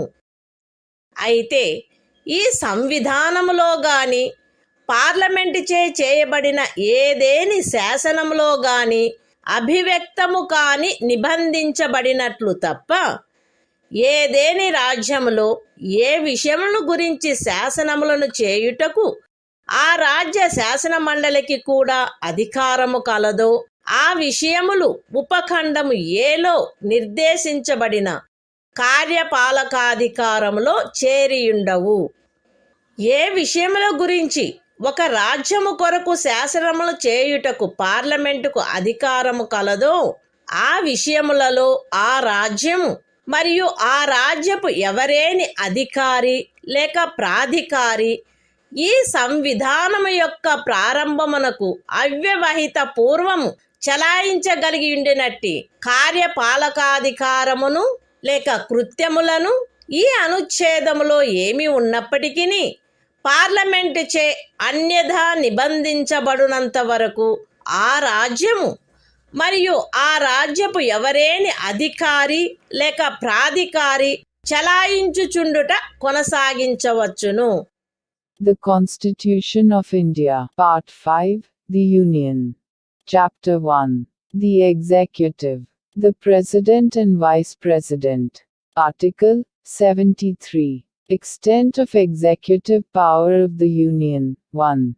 Subject to the provisions of this Constitution, the executive power of the Union shall extend to the matters with respect to which Parliament has power to make laws, and b.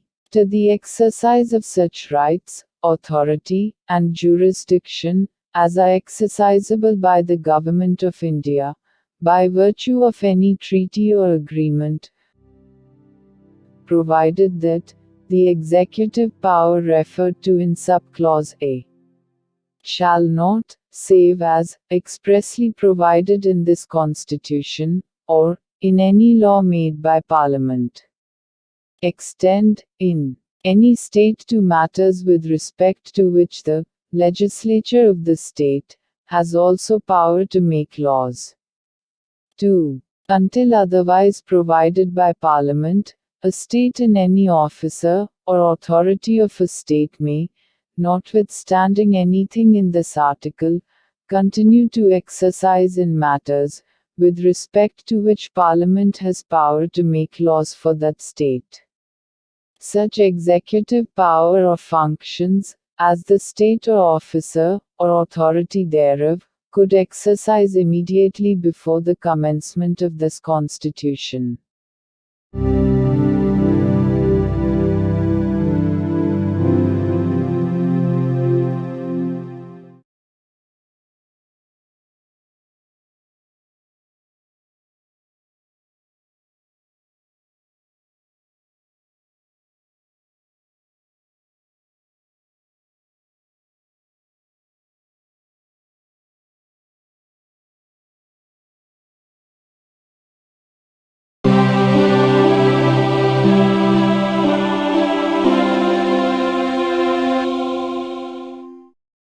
భారత సంవిధానము భాగము 5 సంఘము అధ్యాయము 1 కార్యపాలక వర్గము మంత్రి పరిషత్తు ఆర్టికల్ 74 రాష్ట్రపతికి సహాయపడుటకును సలహానిచ్చుటకును మంత్రి పరిషత్తు రాష్ట్రపతికి సహాయపడుటకును సలహానిచ్చుటకును ప్రధానమంత్రి ఆధిపత్యమున ఒక మంత్రి పరిషత్తు ఉండవలెను. రాష్ట్రపతి తన కృత్యములను నిర్వహించుటలో అట్టి సలహాననుసరించి వ్యవహరించవలెను. అయితే రాష్ట్రపతి సాధారణముగా గాని అన్యథా గాని అట్టి సలహాలను పునఃపర్యాలోచించవలసినదిగా మంత్రి పరిషత్తును కోరవచ్చును. మరియు రాష్ట్రపతి అట్టి పునఃపర్యాలోచన తర్వాత ఇవ్వబడిన సలహాననుసరించి వ్యవహరించవలెను. రాష్ట్రపతికి మంత్రులచే ఏదేని సలహా ఇయ్యబడినదా, అట్లయినచో అది ఏది అను ప్రశ్న ఏ న్యాయస్థానమందును పరిశీలించబడరాదు.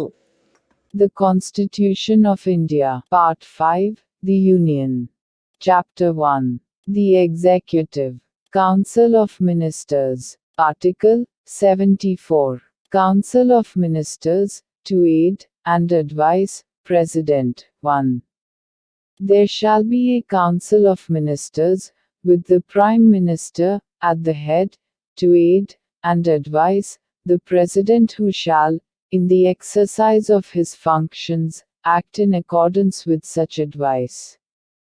Provided that the President may require the Council of Ministers to reconsider such advice, either generally or otherwise, and the President shall act in accordance with the advice tendered after such reconsideration. 2. The question whether any, and if so what, advice was tendered by ministers to the President shall not be inquired into in any court.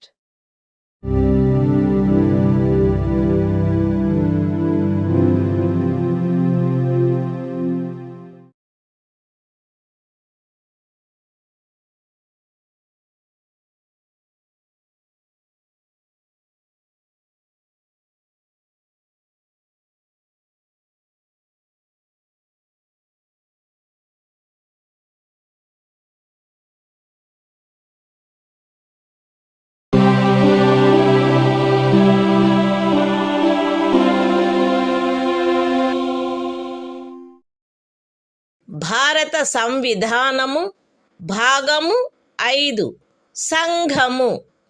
అధ్యాయము 1 కార్యపాలక వర్గము. మంత్రి పరిషత్తు. Article 75. మంత్రులను గూర్చిన ఇతర నిబంధనలు. ప్రధానమంత్రి రాష్ట్రపతిచే నియమించబడవలెను. ఇతర మంత్రులు ప్రధానమంత్రి సలహాపై రాష్ట్రపతిచే నియమించబడవలెను.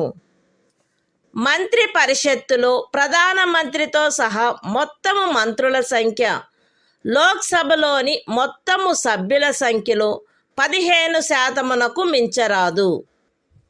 10వ అనుసూచి యొక్క 2వ పేరా క్రింద పార్లమెంటు ఉభయ సదనములలోని ఏదేని రాజకీయ పార్టీకి చెందియుండి ఆ సదనము యొక్క సభ్యునిగా ఉండుటకు నిరర్హుడైన ఒక సభ్యుడు అతని అనర్హత ప్రారంభపు తేదీ నుండి అట్టి సభ్యునిగా అతని పదవీ కాలావధి ముగియునంత వరకు లేదా అతను అట్టి కాలావధి ముగియకముందే పార్లమెంటు ఉభయ సదనములలో ఏ సదనము యొక్క ఏదేని ఎన్నికకు పోటీ చేసి ఎన్నికైనట్లుగా ప్రఖ్యానింపబడు తేదీ వరకు, వీటిలో ఏది ముందుగా వచ్చునో అంతవరకు ఖండము 1 క్రింద మంత్రిగా నియోజితుడగుటకు కూడా నిరర్హుడగును. మంత్రులు రాష్ట్రపతి అభీష్టముండునంత వరకు పదవి యందుందురు. మంత్రి పరిషత్తు లోక్సభకు సమిష్టిగా ఉత్తరదాయి అయి ఉండును. ఒక మంత్రి తన పదవిలో ప్రవేశించుటకు పూర్వము పదవి యొక్క రహస్య గోపనమును గూర్చిన ప్రమాణములను 3వ అనుసూచిలో అందు నిమిత్తమై పొందుపరిచియున్న ప్రరూపములను అనుసరించి రాష్ట్రపతి అతనిచే చేయించవలెను. పార్లమెంటు యొక్క ఏ సదనములో గాని వరుసగా 6 మాసముల కాలావధి వరకు సభ్యుడిగా లేని మంత్రి ఆ కాలావధి ముగియగానే మంత్రి పదవిని కోల్పోవును. మంత్రుల జీతములు భత్యములు పార్లమెంటు ఆయా సమయములందు శాసనము ద్వారా నిర్ధారణ చేయునట్టువై ఉండును. పార్లమెంటు అట్లు నిర్ధారణ చేయ వరకు అవి 2వ అనుసూచిలో నిర్దిష్టపరచబడినట్లు ఉండును. The Constitution of India, Part 5, The Union. Chapter 1. The Executive. Council of Ministers. Article 75. Other provisions as to ministers. 1. The Prime Minister shall be appointed by the President, and the other ministers shall be appointed by the President, on the advice of the Prime Minister. 1a. The total number of ministers, including the Prime Minister, in the Council of Ministers, shall not exceed 15% of the total number of members of the House of the People. 1b.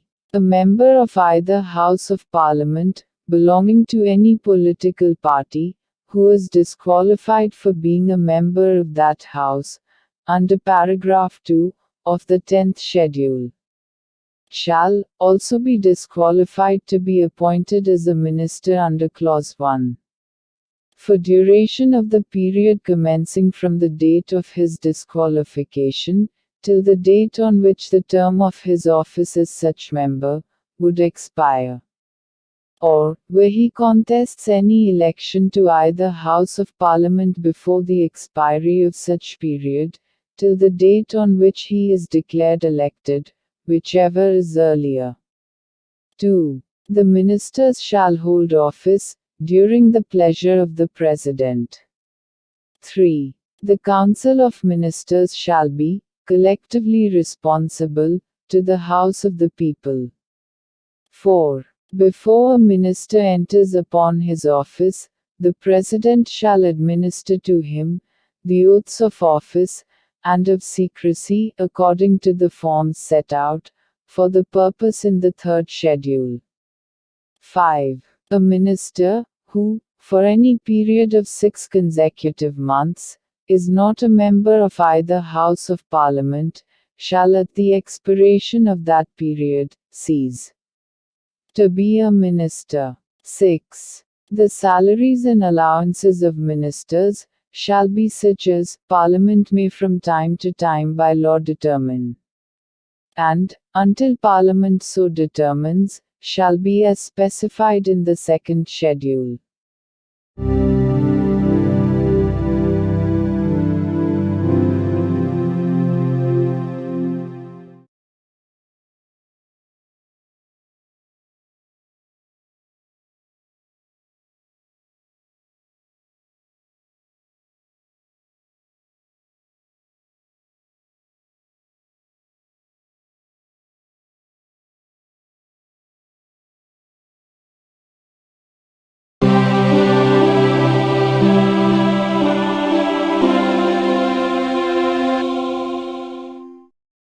భారత సంవిధానము భాగము 5 సంఘము అధ్యాయము 1 కార్యపాలక వర్గము భారతదేశ attorney general article 76 సర్వోన్నత న్యాయస్థానము యొక్క న్యాయాధీశుడిగా నియమించబడుటకు అర్హుడైన వ్యక్తిని రాష్ట్రపతి భారతదేశపు అటార్నీ జనరలుగా నియమించవలెను. ఆయా సమయములందు శాసనిక విషయములలో రాష్ట్రపతిచే తనకు నిర్దేశించబడు వాటిపై భారత ప్రభుత్వమునకు సలహానిచ్చుటయు, రాష్ట్రపతిచే తనకు అప్పగించబడు శాసనిక స్వభావము గల ఇతర కర్తవ్యములను నిర్వర్తించుటయు ఈ సంవిధానము ద్వారా గాని దాని క్రింద గాని తత్సమయమున అమలులోనున్న ఏదేని ఇతర శాసనము ద్వారా గాని దాని క్రింద గాని తనకు ప్రదత్తము చేయబడిన కృత్యములను నిర్వహించుటయు అటార్నీ జనరల్ యొక్క కర్తవ్యమై ఉండును.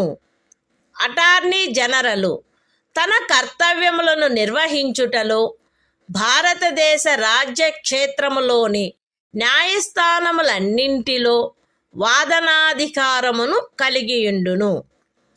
అటార్నీ జనరలు రాష్ట్రపతి అనుగ్రహముండునంత వరకు పదవియందుండును మరియు రాష్ట్రపతి నిర్ధారణ చేయు ప్రతి మూల్యమును పొందవలెను. The Constitution of India, Part 5, The Union. Chapter 1. The Executive. Article 76. Attorney General for India. 1. The President shall appoint a person who is qualified to be appointed a judge of the Supreme Court to be Attorney General for India. 2. It shall be the duty of the Attorney General to give advice to the Government of India upon such legal matters, and to perform such other duties of a legal character as may from time to time be referred or assigned to him by the President, and to discharge the functions conferred on him by or under this Constitution or any other law for the time being in force. 3. In the performance of his duties, the Attorney General shall have right of audience in all courts in the territory of India. 4. The Attorney General shall hold office during the pleasure of the President, and shall receive such remuneration as the President may determine.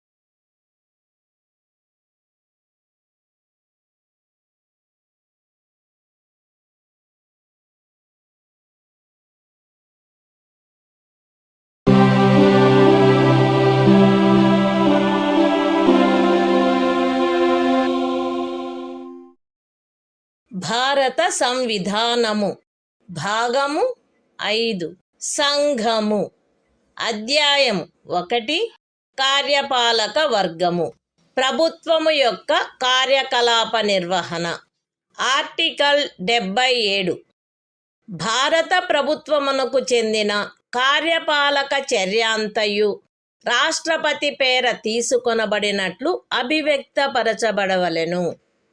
రాష్ట్రపతి పేర చేయబడిన మరియు వ్రాసి ఇయ్యబడిన ఉత్తర్వులు మరియు ఇతర పత్రములు రాష్ట్రపతి చేయు నియమావళిలో నిర్దిష్టపరచబడు రీతిగా అది ప్రమాణితము చేయబడవలెను.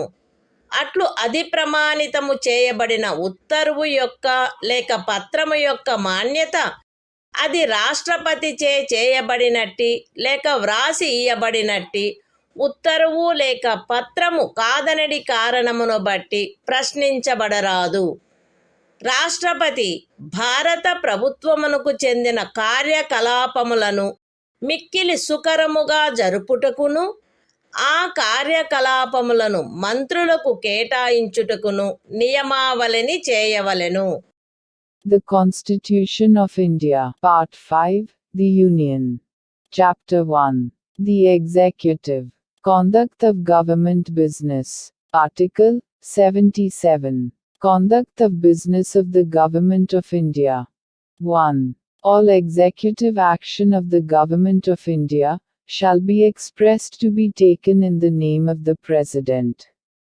2. Orders and other instruments made and executed in the name of the President shall be authenticated in such manner as may be specified in rules to be made by the President.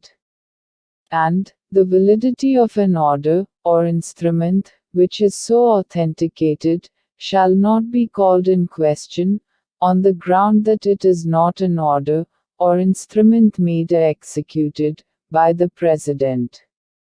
3. The President shall make rules for the more convenient transaction of the business of the Government of India, and for the allocation among ministers of the said business.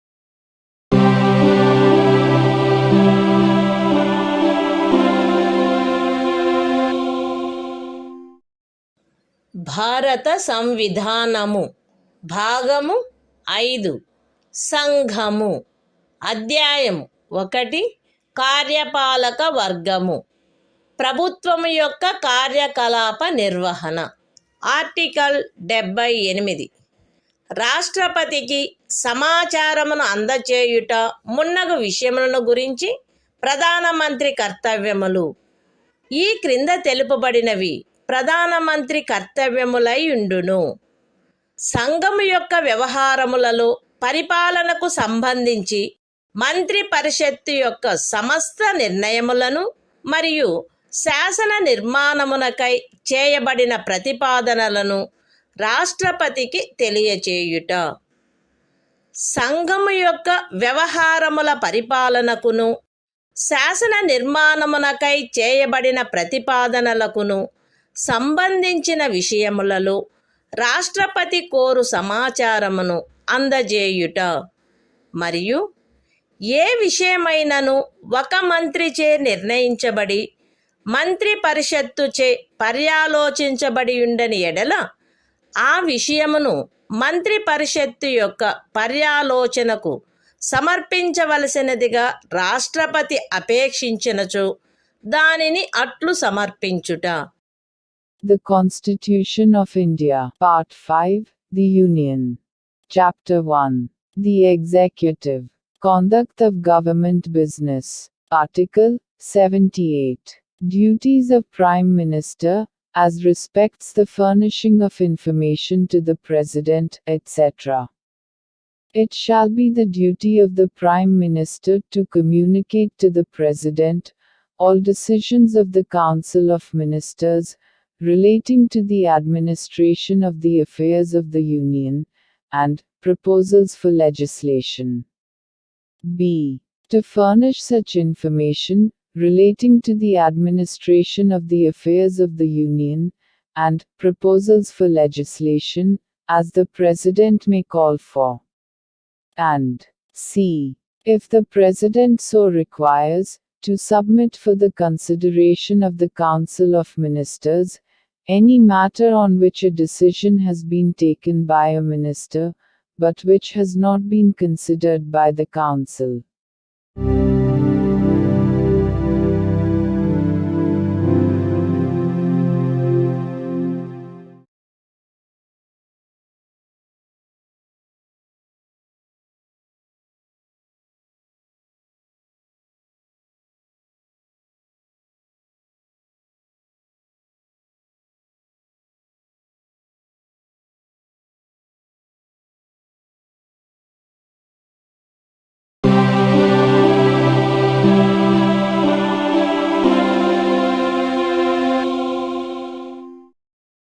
భారత సంవిధానము భాగము 5 సంఘము అధ్యాయం 2 parliament సాధారణ విషయములు article 79 parliament యొక్క సంఘటన సంఘమునకు రాష్ట్రపతితోనూ క్రమముగా రాజ్యసభ మరియు లోక్సభ అని అనబడు 2 సదనములతో కూడిన ఒక పార్లమెంటు ఉండవలెను.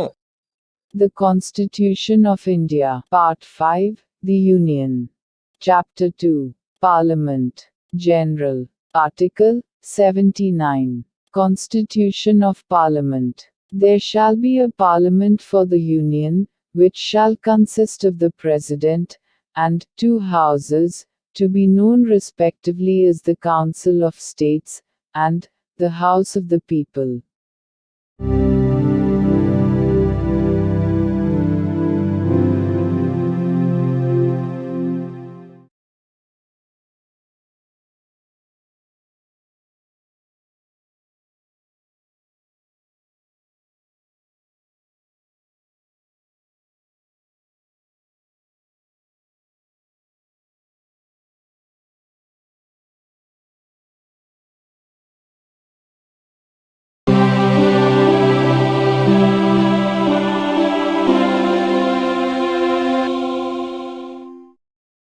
భారత సంవిధానము భాగము 5 సంఘము.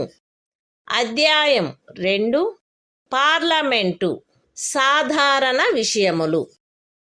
ఆర్టికల్ 80 రాజ్యసభ సంరచన. రాజ్యసభ ఈ క్రింది వారితో కూడి ఉండవలెను. ఖండము 3 యొక్క నిబంధనలను అనుసరించి రాష్ట్రపతిచే నామనిర్దేశము చేయబడు 12 మంది సభ్యులు మరియు రాజ్యముల యొక్కయు సంఘ రాజ్య క్షేత్రముల యొక్కయు 238 మందికి మించని ప్రతినిధులు. రాజ్యసభలో రాజ్యముల యొక్కయు సంఘ రాజ్య క్షేత్రముల యొక్కయు ప్రతినిధులచే పూరించబడవలసిన స్థానముల కేటాయింపు 4వ అనుసూచియందు గల తద్విషయక నిబంధనలను అనుసరించి ఉండవలెను. ఖండము 1 యొక్క ఉపఖండము ఏ క్రింద రాష్ట్రపతిచే నామనిర్దేశము చేయబడు సభ్యులు ఈ క్రింది వాటిని పోలిన విషయములందు విశేష జ్ఞానమును కాని ఆచరణానుభవమును కాని కలిగిన వ్యక్తులై ఉండవలెను. అనగా సాహిత్యము, విజ్ఞాన శాస్త్రము, కళ మరియు సాంఘిక సేవ. రాజ్యసభకు ప్రతి రాజ్యం యొక్క శాసనసభలోని ఎన్నుకొనబడిన సభ్యులచే ఏకల అంతరణీయ ఓటు ద్వారా అనుపాతిక ప్రాతినిధ్య పద్ధతిని అనుసరించి ఆ రాజ్యం యొక్క ప్రతినిధులు ఎన్నుకొనబడవలెను. రాజ్యసభకు సంఘ రాజ్య క్షేత్రముల యొక్క ప్రతినిధులు పార్లమెంటు శాసనము ద్వారా విహితపరచు రీతిలో ఎంపిక చేయబడవలెను. The Constitution of India, Part 5, The Union. Chapter 2, Parliament, General. Article 80. Composition of the Council of States. 1. The Council of States shall consist of 12 members to be nominated by the President, in accordance with the provisions of Clause 3. And b. Not more than 238 representatives of the states, and of the Union territories. 2.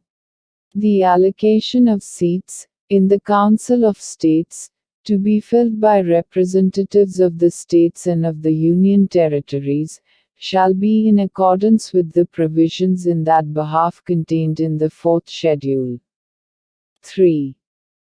The members to be nominated by the President under Sub-Clause A of Clause 1 shall consist of persons having special knowledge or practical experience in respect of such matters as the following, namely, literature, science, art and social service.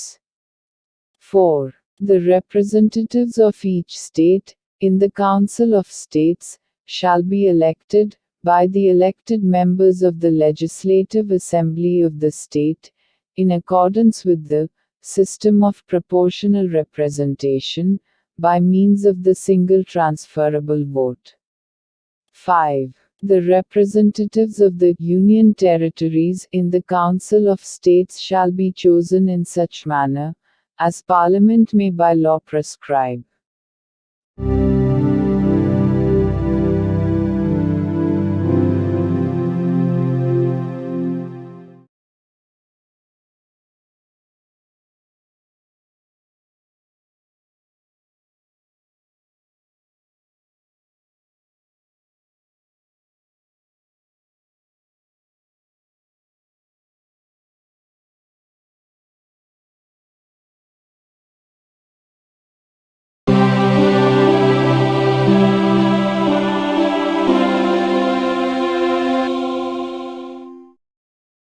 భారత సంవిధానము.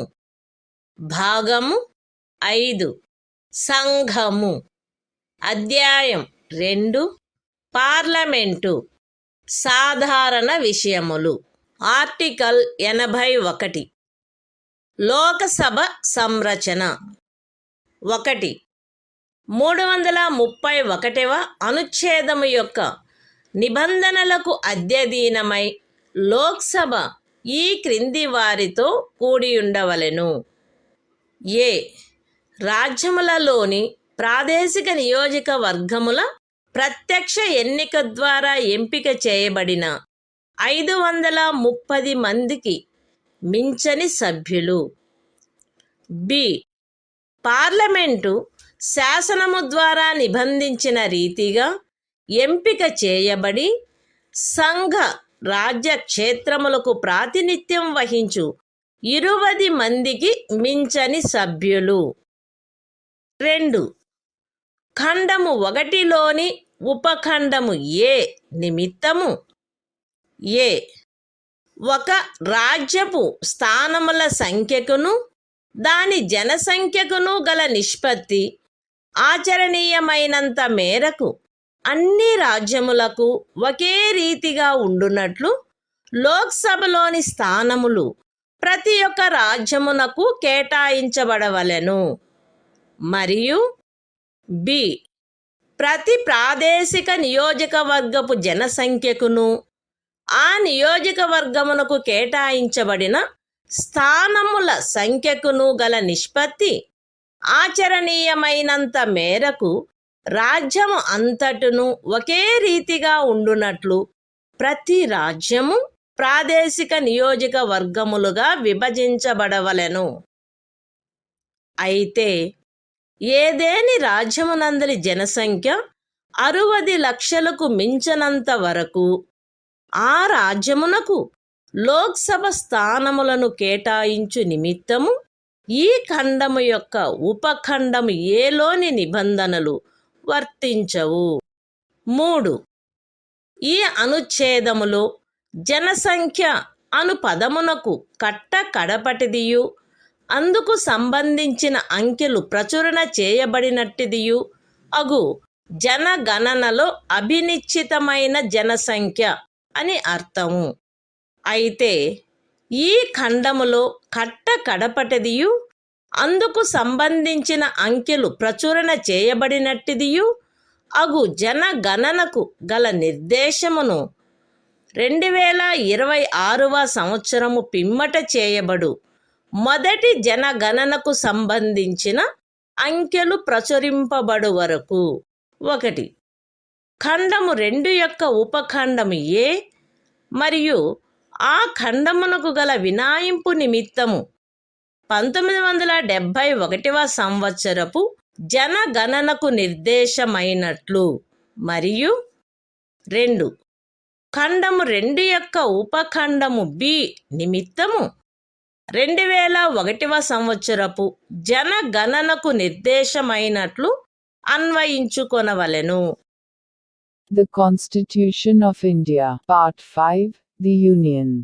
Chapter 2, Parliament, General. Article 81. Composition of the House of the People. 1.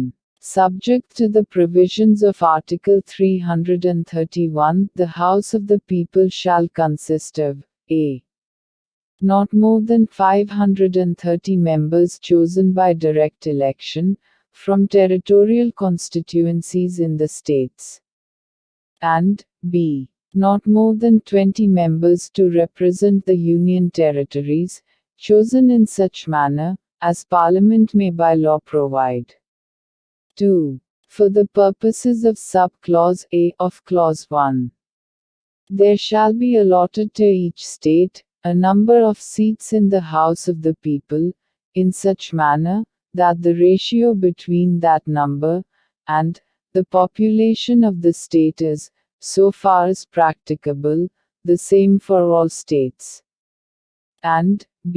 Each state shall be divided into territorial constituencies, in such manner that the ratio between the population of each constituency and the number of seats allotted to it is, so far as practicable, the same throughout the state. Provided that the provisions of sub-clause A of this clause shall not be applicable for the purpose of allotment of seats in the House of the People to any state, so long as the population of that state does not exceed 6 millions. 3. In this article, The expression population means the population is ascertained at the last preceding census, of which the relevant figures have been published. Provided that the reference, in this clause, to the last preceding census of which the relevant figures have been published, shall, until the relevant figures for the first census taken after the year 2026 have been published, be construed, 1. For the purposes of sub-clause A of clause 2, and the proviso to that clause, as a reference to the 1971 census. And 2. For the purposes of sub-clause B of clause 2, as a reference to the 2001 census.